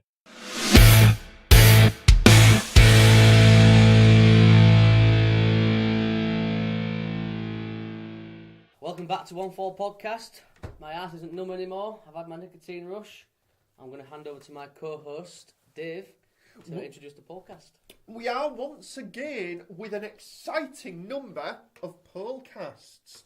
No, we don't just have one, we have 2 epic polls pretty much about the same thing, I think, to be honest. Are we giving away 2 pollcasts every week? We are, yes. We are sliding up and down 2 separate polls every week. In fact, that's what we need. Poll dancers for the pollcast. It's the pollcast. Okay, so getting on with the first Yeah, poll. go for it. Once again, refusing my idea of sultry women sliding up and down poles. I'm totally up for that There idea. you go, you see. This is why you should be on the I'm pollcast. just thinking there's not much room in here. Yeah. So, I'll take you into a different room. Yeah, and can I also say as well, I think the nicotine rush should be the name of your finisher. The nicotine rush, I like it. Nicotine I like Rush it. would be a great name for a band. The overweight cruiserweight, so I'll go up to the top rope, fuck it up, because I'm coughing my guts up. Yeah. I'll have a drag in my cig and then fuck my finisher up. Why don't I'd you totally be a vape? comedy act. Vaping is cool. No, it's not. vaping is cool. Nah. So it's like a Houston hangover. It but is, more yeah. wheezing and coughing. Yes. Love it. I'd rather Vaping. smoke a real cig than a vape thing. Let's go with the pollcast. The first of our questions is Callum McInnes. That's not the question. I mean, that could be a question on its own with many different interpretations. Okay, thank you, Dave. You're welcome, Callum. So, as we said earlier, Neville might be leaving the WWE. If he did leave and went back to New Japan, who would you like to see him wrestle? Well, So, the first one was to do with the junior heavyweights. So we've got Will Ospreay, Ricochet, Kushida, and Ibushi. You've put your bush. Oh, Ibush, I forgot an I. Well, I Ibush. said it right. Yeah. You didn't have to. Yeah, no, I just thought I'd point it out. Right. Your bush. Cheers, mate. You look funny. So, Ibush. Your bush. so Osprey, that would be Will Ospreay. It would. Ricochet would be Ricochet. the Rick Irish O'Shea. wrestler. Rick O'Shea. Rick O'Shea. Ricochet. Yeah. Kushida, does he have a first name? He feels like he No, should. no, he's like Cher on Madonna. Yeah. Or Sting. It's just Kushida. Kushida. And Ibushi, is that Kota That is Ibushi? Kota It Ibushi. is. Kota Ibushi. There you go, that's my I just really like knowledge Rick of O'Shea. Rick O'Shea. That's amazing. Is that the first time you've heard that? Yeah. I genuinely wanted Fergal Devitt to debut as Rick O'Shea. Or Punish You or Fighting. My Yeah. other name for him. Physio cuffs. Yeah. Ricochet. Oh, that would be It sounds like some brilliant. dodgy plasterer you'd come and get to hire to do your house or something. Ricochet. Oh dear. I've hired Ricochet. I He's know. really good at My that. Okay, name's so- Ricochet. Ricochet. Let's discuss each. I'm doing the Irish accent. Yeah, Fucking that's it. hell. Less of This the is Irish okay. accent. Let's discuss the first Irishman on there, the Will Ospreay. If we're doing Irish, just shout out to my best friend Donna Kane from Ireland. There we go. I got her. Hello, Donna Kane Hey, Donna from Kane. Ireland. Donna Kane. This is that is a terrible Irish accent. It sounds a bit like Louis Walsh. I do Westlife. I really like it. Yeah. Okay, so Okay. who would you like to see Neville No, wrestle? do this Irish. Who would you like No. to Junior see? heavyweight division. Let's not do it Irish. Let's not do the let's Irish do accent. Our normal accent. Go on then. That could be fun. Oh yes. Okay, one will do one's normal accent. Give us the results, please. Give us No, the no, no, results. no, right, so Oh, right. who did we all pick first? Because I didn't vote because I was ill and I didn't. Oh, okay. Too ill to click. Yeah, that's Button. it. Yeah. This Dan's social media. Yeah. I voted for Ricochet. I would have Did voted you- for Ricochet if what- I did Who vote. did you vote for, Callum? Osprey. Right. I'm actually an anarchist and refuse to vote. Okay, because fuck the system that you Yeah. created and worked Yeah, you Yeah. lot voting for Better time. Tories and Brexit. I'd just like to say we didn't. Well, that's not the impression I'm getting. Tories and Brexit rule this country now. for. But we rule Fuck the the Tories. pollcast. All right, I thought you. And as such, We I voted. rule, we pop and girls to dance. Oh, oh, oh, oh, that's an old person song. That. James, you're gonna have to get in right now Yeah, before quick, he starts talking quick, again. quick. So I chose Ricochet. My reasoning was because in ring style, I imagined that they would gel very well. They're both very ripped, very stats. It'd be ab day every day if you saw those two in the ring together. Both peak Like me physical doing gathers. specimens, and I'm sure they would put on an absolutely stellar match. Except this could be ruined by something we'll talk about later. We Da, should have da, to see. da. Cornet's cock. I'm going to slap your ginger face. Okay, so how do we feel about the other people involved in the poll? Kushida, Kota Ibushi. How do we feel about those guys? I'd like to see the matches. I'd like to see all them matches. None of them would be bad. I would love to see in a WWE ring at WrestleMania Neville versus Ospreay. Yes. Because Yeah, I'd go with that. that is the future. I would have voted Ricochet, by the way, but I would watch that. Yeah, Absolutely. I mean, imagine Ospreay. I mean, Ospreay is at the top of his game now. He is convincingly one of the best high flyers in the world against a man who practically, along with people like Johnny Storm and Jodie Fleisch, created that British, style. He is the man that Gravity forgot. He is. Yes. Which, yes, to be yes. fair, is a fucking rock solid moniker. Yeah, It is, yeah, yes. absolutely. Absolutely awesome. You were saying you'd like to see them wrestle at WrestleMania. So Yes. would I, so would everybody else. But would you at least settle for Wrestle Kingdom? If Jim Ross and somebody Alex else Shane. are doing the commentary, Matt Striker. Matt Striker, Ooh. yes. Yeah, I like think Matt Striker. they Very would underrated. Very underrated guy. They would tell such a great story about that. Yeah. You would get all of the history, worldwide True history. wrestling fans, because they are. Yeah. I'm big Matt Striker fan. When you've got Jim Ross saying that recently revealing, and I think both of the boys have revealed it as well, that Jim Ross stood over Tyler Bate and Pete Dunne before TakeOver and said, something like, "Give me something to work with, boys." You did, yeah. Yeah, I and you heard think, that. imagine what Ospreay and Neville, or you might go back to being called Pac. Pac. I think he was. Did Wasn't that stand for anything? Yes, because when he was younger, everyone used to call him Pac because he had such sick abs. Oh, right, okay, So he's got abs. yes, he does have Oh, abs. Well, he won't be able to get the name Neville, will he? So he probably would go back to Pac. Yeah. Ah, no, I did not know that. Okay. Yeah, I think that you could tell such a story for those two alone, throwing in facts like that. Mm-hmm. Yes. So that would be my vote. In fact, I'm voting for Ospreay. Could you add me to the voting thing? I'm afraid I can't, Oh. because I'm looking at Twitter through my personal account, I'm afraid. And the poll's closed. Yeah. And this is why I'm not involved in your democracy. A myriad of We- reasons. Play by our rules and you will get your say, I'm afraid. Anyway, Yeah. so Oh, let's where go. am I? Communist results. China? Let's go. Should we do this in ascending order? Would you like to? Yeah, so we'll start with 8% Kushida. So no surprise. I think out of those he four, was he'd going be to be the weakest. Then we have Ricochet with 16%. Oh, that's interesting. I thought it'd be more than that. Yes. Definitely.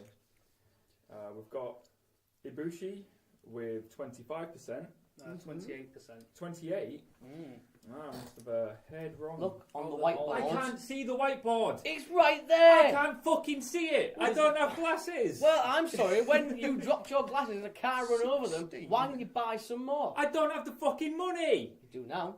Fuck you. Right. Okay, so 28%. I am very triggered by that. It's very ignorant. I apologise. I'll Right. buy you a coke. It's all right. We'll cut it. It's fine. Fuck you. You're on thin ice, mister. Which means Oh. This with one. almost half of the entire vote, 48%. Osprey. Your boy, Ospreay. Will Ospreay. And who else was it going to be, in fairness? Because everybody knows that would be a match for all independent wrestling fans.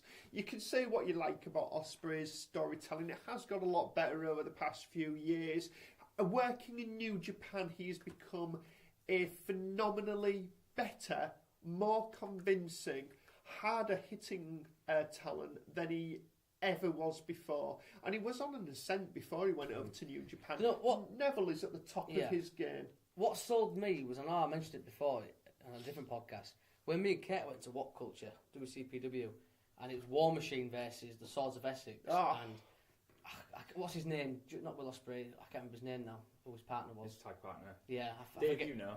Paul Robinson? No. Yeah. Oh, no, it wasn't. Scotty Wainwright. Yeah, Scott Wainwright got injured, legit injured. Yeah. Will Ospreay had to basically have a handicap match with these two ginormous guys, and he sold me. No, it's Wow. not the first time he's Yeah. done that. And just as well, he was a heel in that match, And what a fucking heel. He plays the cowardly dickhead heel. Oh, yeah. Perfect. Absolutely. Perfect. Part of it is because of his look as well. He can either have $1 million smile or a smile where you just want to punch his teeth out. He has a personality as a heel. One of the earliest matches I saw Ospreay in was another one where he ended up having an handicap match. It was at Progress. It was the first ever, I believe, match that the London Riots tagged as a tag team.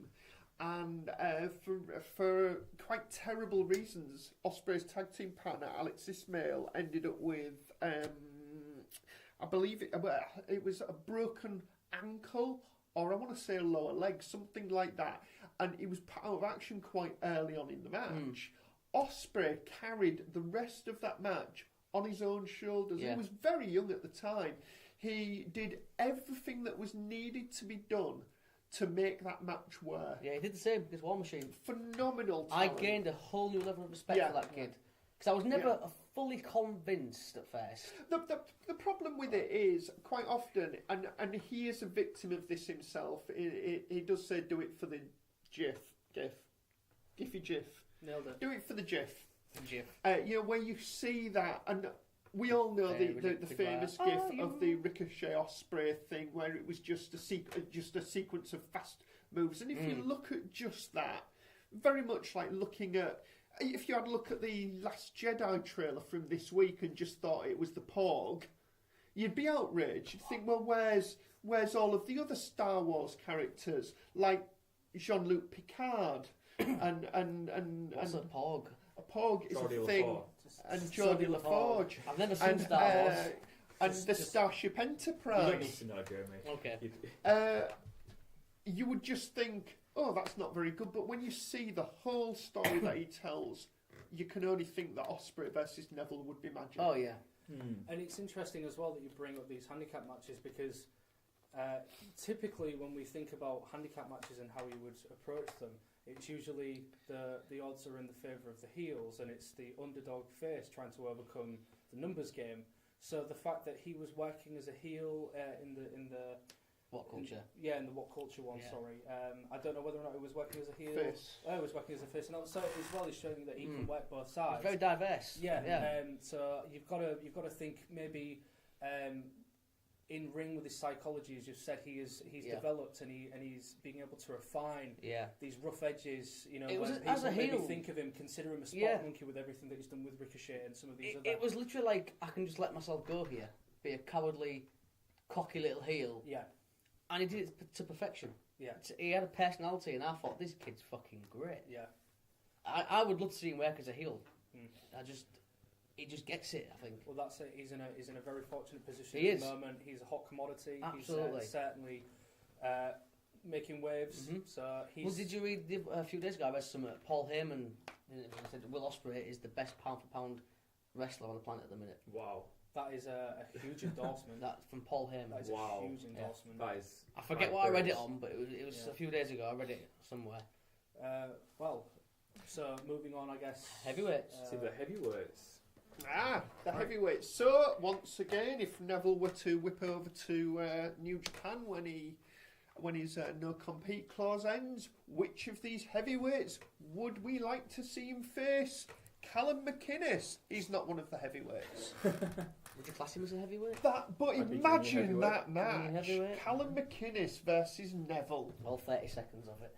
Yeah, I'd go clean in a All squash. all 5 seconds. Big boot, big leg. Yeah, We're drop the leg. It's Big sell. Yeah. 20 minutes, unblocked by Hogan on Twitter. Yeah. So we've got Tanahashi, All right, okay. Tanahashi, who has the castle. Okada. I've ordered food from them. Oh God. Omega Omega, I think they're a security firm. and Naito. Naito, I'm sure they used to do video games. Were you in the Orient Express? I think so. Yeah. Were either of the Orient Express actually Oriental? One of You them can't was. say The one under Oriental the one anymore. under the mask. The one under the mask was American. I forget who played it I now. want to slap the two of you. I want to give you a good old Three Stooges slap right Drop the across leg. both your faces and then Oh, drop he the doesn't leg. like- you know. God, let's go back to the serious podcast. Alright, so we So- have... Is Tanahashi the one with the castle? I've seen the Takeshi. programme on Challenge. Yeah, Tanahashi's castle. Yeah. It's Takeshi's castle. You Beat know because you told me Takeshi. the other day. Never seen it before. Beat Takeshi, the comedian, the guy from Battle Royal. So they want to see him face Takeshi, the comedian from Battle Royale. Anyway, those Yeah, the go on the results. answers. Those Come the on. results. Come on. Okay. Right. We're waiting. So, dead bottom with 2%. This actually shocked me. Naito with 2%. Does that surprise anyone else? I personally, I'm not familiar with Naito's work, so I don't feel like I can comment on that. It's a shame to see somebody get such a low vote, as there was just over 50 votes, was 51 votes, so that technically means there was only one vote for Naito. It was probably Naito himself if you have a look at the analytics. Okay, and then we have Tanahashi with 10%. That's not bad. I can see that being a low one, to be honest. Tanahashi is the John Cena of New Japan. He's in the twilight years of his career. Yeah. So they'll probably want to see him wrestling some up-and-coming stars or current stars. So brings us to Okada with 27%. Who I would have voted for. Yeah. I think we voted for Okada, didn't we, James? Yeah, I did, yeah. Yeah. And then last but not least, and not surprising whatsoever, Omega with 61%. Boom. Kenny the Cleaner Omega. Why not have a three-way, a triple threat, Omega, Ospreay and Neville? Ooh. I've just been saying. There was ever a... Goddamn bucket now! Throw in that's it. Ricochet. Yeah, I was going to say, get all them Westerners in a triple threat to headline next Wrestle Kingdom. That'd be great. Oh. Bucket, pal. Yeah, the spectacle would be incredible, but how would match a triple threat with three Gaijins go down? I think they would lap it up because it is something different. Yeah. I mean, just the idea of Neville versus Omega anyway would be a phenomenal match. Neville versus Ospreay, as I've said, would be a phenomenal match as well. Stick them in a three-way and you've got absolute gold. You've got the type of match that would make that people would, buy New Japan World for. It's the type of thing where people would upload it to YouTube just after it happened. See, I have Callum's New Japan World, but unfortunately I can't use it. Oh, why Why? not, Callum? Well, it never lets me on. Oh, is it Why? because you've stopped paying? No. Have you given me the right details? I've given you the right details. Ah. Well, does my Amazon work? I ain't tried yet. Does my Netflix work? Yeah. Callum, what are your login details for all of these? Since you sponge all of them, it's fine.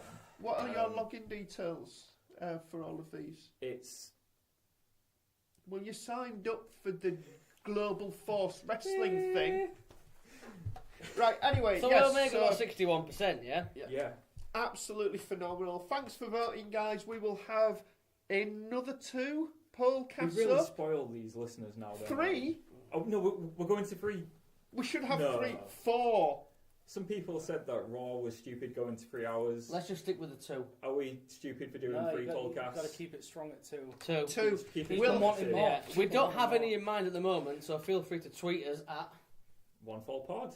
Oh, yes. any ideas. We'll come up with stuff ourselves as well, and we'll pick the best ones. So rolling on, 3 count. It's time for the 3 count. It's the 3 count. Ding, ding, ding, ding. Is that the 3 count music? You can't talk through the silence, Alright, otherwise. okay. Our hot topics of the week, which we think are the. We've is that got what? to give him time How to many put seconds in- have I got to wait? Oh, God only knows. It's difficult, this podcast. It's the 3 count. Can I talk now? Yes. Right, so 3 count, the 3 hot topics we believe are the week in wrestling. And we're going to Yes. start with Ospreay wins the IWGP Junior Heavyweight title. Mm-hmm. The first, The first. British. yeah. and probably the youngest, I would imagine. How old is he? 25. Is he? He's not that old. Let's just... I should actually know. I've changed the clock on my phone. Get on the Google He's machine, a Dave. baby, but I mean, this kind of ties directly in with our pollcasts. You've got Kenny Omega.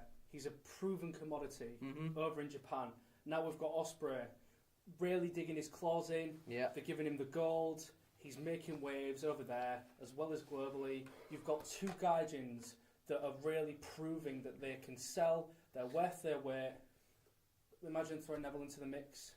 Yeah. Three gold holding, or at least having held gold. You know, I don't know what Pac what his career was like on the Indies before he joined NXT.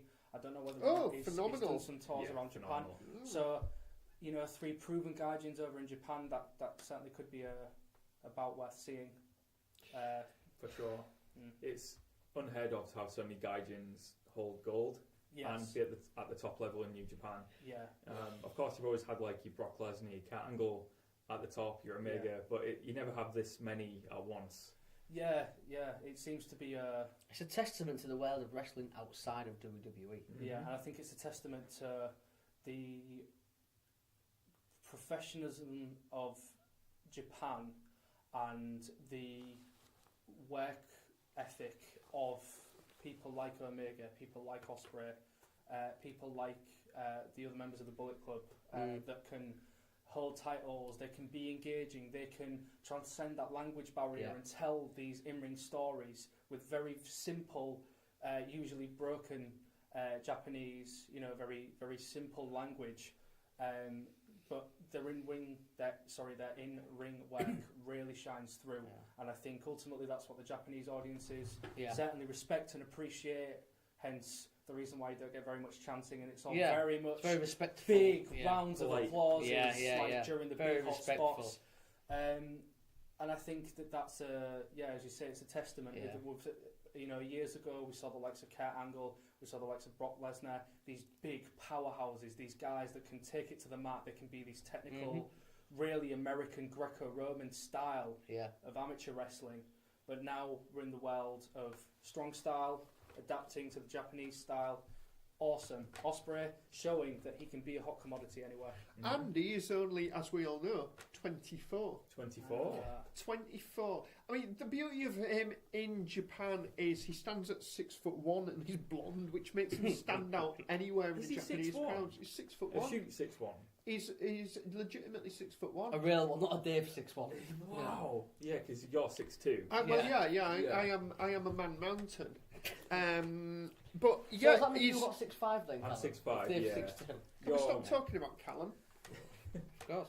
No, he... Omega, sorry. Omega's fluent in Japanese, isn't he? He is. Whereas Will isn't. No. But that doesn't stop his charisma showing, and it really does shine if you see any of his work in general. He has natural charisma. You will either love or hate him, but that is just Will Ospreay. To be his height and be able to do what he does is phenomenal. And with Neville being, 31 now, I believe Neville? 31? I'm going to say 31. It does make you think, what is Will Ospreay going to be like in the next 6 or 7 years? He'll be in WWE by then. Yeah, he's got a hell of a lot of time ahead of him, assuming that health is on his side and he's able to stave off any kind of major injuries in his future. He's got the world at his feet. The greatest thing he ever did was a couple of years, shortly after getting his Japan contract, he did say that he was going to be taking fewer UK bookings, which did 2 things. First of all, it protects his body, because what he does is dangerous, but also it increased his stock in the UK because he became a spectacle. It was the Marty Scurll effect. You don't see Marty Scurll in as many places as people would like to see him, and when he does, it becomes an event. He gets butts in seats, that's for sure. Oh, absolutely. So I think that's covered Ospreay and New Japan. Yeah. What shall we talk about next, you bunch of dicks? I've got one. No, go on. Jamie's got one. Jim Cornette unleashing his penis at a convention. Motherfucker, I got my cock out. Do you want to do the whole bit in Jim's voice? Hell no. Jim, why did you get your cock out? Because I wanted to. It was so big and it was stuck in my trousers. Or it was to piss on a picture of... All I wanted was a double cheeseburger with double mayonnaise and extra cheese. Sorry, he peed on... Wait, he threatened to pee on a picture of... Russo, was it? Russo Vince Russo. In fairness, I'm on Jim Cornette's side there, the end of that story. Let's move on. Oh, you guys want to talk a bit more about it? It doesn't excuse the fact that he did unleash his penis in front of a very probably select crowd, she was that wasn't necessarily on the same page as him. Yeah. Didn't necessarily want to see that. A lot of people would consider that sexual assault. Yeah. You know, I know I would have wanted to see that. Callum, as somebody who has unleashed their penis on the world, what do you think of this? I don't get what you're trying to say. All right, okay. Like I said, I've never Never. nudes leaked. I don't know anything about the subject. He so. just shows you them. It's like... Like Cornette and Russo, they've had a long and troubled past. There's certainly no love lost. No. Cornette has always been opinionated. He's done many a shoot interview whenever he does any of his spoken word tours. He really gives it some. Problem with Cornette is Cornette lives in the 70s style of wrestling still. He does, and it's a shame because when he was hired by the Fed, it was during the 90s. You know, so he was just all arse backwards kind of from the word go. And I don't dislike the guy. Some of his opinions are worth listening to, but... I have no problem with Cornette in that when he speaks, he doesn't blame other people for everything that went on. Not all the time, anyway. Vince Russo, however... Vince Russo, I believe, is he Christian still, perhaps? Look, I do believe he had a... Born-again Christian, bro. His own personal intervention with God. He's a born-again Christian now, yes, he is. And he just seems to... I mean, the things we know about Vince Russo is he was single-handedly responsible for the Attitude Era. He was single-handedly responsible for the success of TNA twice. He increased the viewing on Nitro. What else did he invent? Did he invent wrestling, perhaps? Possibly. Yeah. I mean, look at Russo's Revenge. Yeah. So I mean, he's a former WCW World Heavyweight Champion. He is, yes. He was the true Vince of the WWE. He was, yes. He was the Vince. Vic Venom. Vic Venom, yes. Vic Venom. Yeah. It was, and it's a horrible thing to say, but it was a dick move from Cornette. It didn't achieve anything apart... Well, no, it did. It gave him column inches. Much needed, some would say. But what was the point? Why not do what Cornette does best and just execute another eviscerating verbal takedown of everything Russo stands for? Because that is where Cornette is going to be at his most effective. That's certainly his bread and butter. That's certainly what he's done. If you look up on YouTube, I'm pretty sure if you just type in Cornette rants, all of the shoot interviews that he's done, all of the historical segments that he's done. The only problem with that is Jim Cornette desperately tries to stay relevant or whatever, right? Yeah. If he just did a tirade, we probably wouldn't have put him on the 3 count. But he got his cock out. And now we're talking about him. It does all seem like a publicity stunt. Yeah. Oh well. Let's move on to the last entry in our 3 count. Ricochet, 2018 in the WWE. All right, Ricochet. Oh yeah, Ricochet 2018. That's me. Sorry. That was I just assumed it was a new television series, but sadly it's not. Ricochet, it's being rumoured, it's finally been courted by the WWE and is finishing his dates on the independent circuit to move over to the WWE in 2018, ruining the possibility of Neville versus Ricochet. Unless WWE keeps hold of Neville, throw some money at the guy. Come on, you know you want to. Well, so is this really big news? Is it big news that Ricochet could be going WWE? Absolutely. I couldn't think of anything else bigger this week, so we put it on. But there's a reason. But it is big news. It is big news. Yeah, this is big news. We included him in our pollcast for a reason. Yep. He is a very impressive in-ring worker. At the moment, he's currently contracted to Lucha Underground, I believe. I believe his contract's up with Lucha. Right. Well, that's what's about to run out. Yeah. So any dates that he has knocking about fulfills those, and then as far as everybody can tell, opens him up to the beginning of next year. They gave some farewell speeches, didn't they, the other night as well? A few shows. He's come so far in the last 11 years. Like, this is a guy that I used to watch YouTube videos of, like, you know, the highlight clips. Yeah. I used to watch him versus Chuck Taylor, who the best friends, just doing all these crazy spots, and it blew me away back then. But he was maybe 10 stone, and he had really long black hair with awful attire, no tattoos or anything, and then like overnight he became like good looking. I don't know how it happened. He became ripped, good looking. He did a bubblegum. He just went, just tensed and just out tattoos. He looked like I don't know. He just looked the part overnight, and his stock just grew. He signed with New Japan. He's done amazing work with PWG, New Japan, and now he's on the verge of signing with WWE. It's just fascinating to think that's the same wrestler I was watching all those years ago. Because deserves everything that's coming his way. He's worked so hard. Will he end up in NXT first? Oh, we think NXT. Now, bearing in mind that you're looking at 2018, January 2018, could we see him as a surprise announcement in the Rumble? Possibly.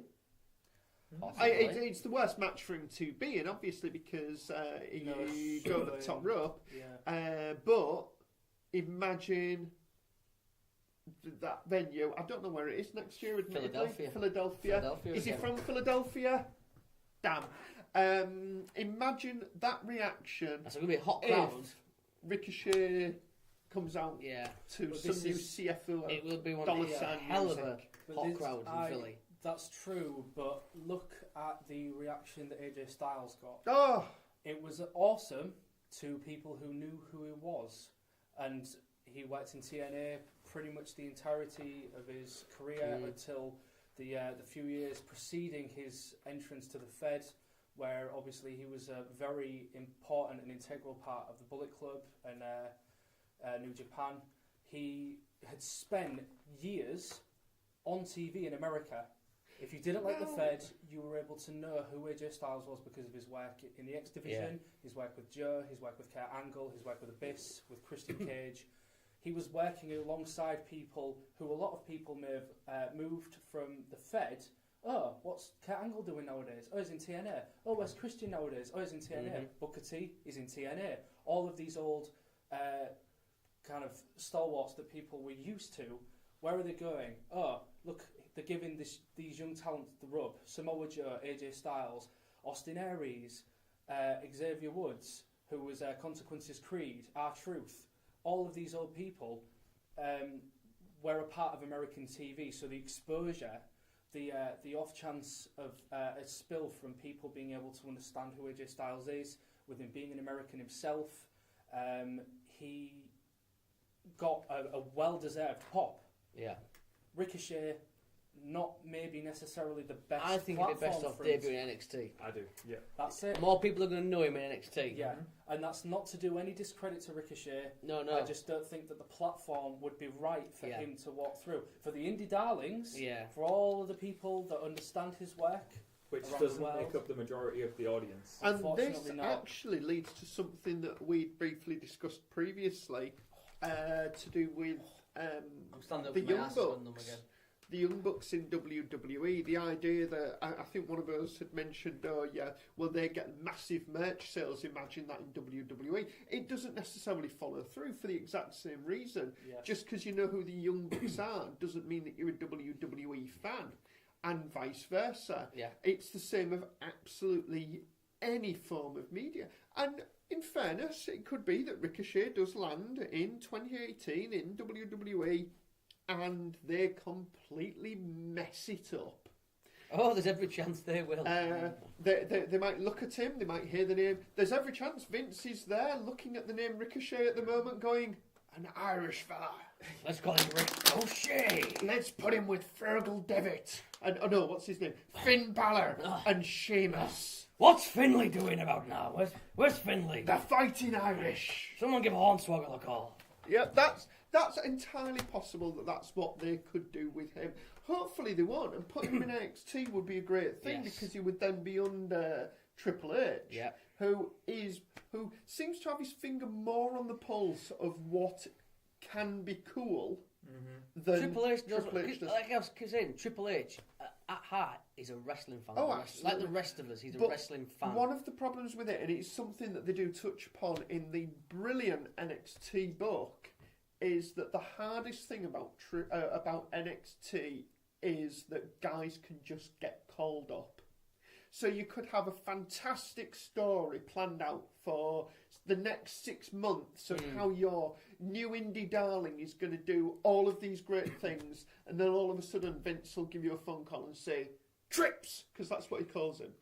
Trips, we want him on Monday Night Raw. And I need to make Roman look strong. And Triple H would be like, but it's Sunday, and I can't be doing with any more Sunday night heat. And Vince just goes, I don't care. I need that guy because he's jacked. Brings him in. I love your impressions, and I love the fact that you laughed at your own joke. That's actually made the impression for have me. that NXT book now. I will read it. I don't know what you mean about the joke. I will read it. But You're right. Yes. on that bombshell, On do you that have bombshell. anything else to plug or anything before we wrap it up? We want to plug our Do you social want to media. go for it, Callum? But before we do, that might be a good idea actually. We're saying about podcasts. How about we say one of the podcasts for this week should be we have the potential to see Ricochet coming up to the Fed. Who else would we like to see maybe join the Fed? yes. If Oh, that's that's a good not one. already a podcast that we've No, already that's a looked good at. Let's one. do that. Yeah, that's Let's a good do one. that. I like that. So who from the Indies do you think has high enough stock? Let's try not to go for obvious ones like Omega.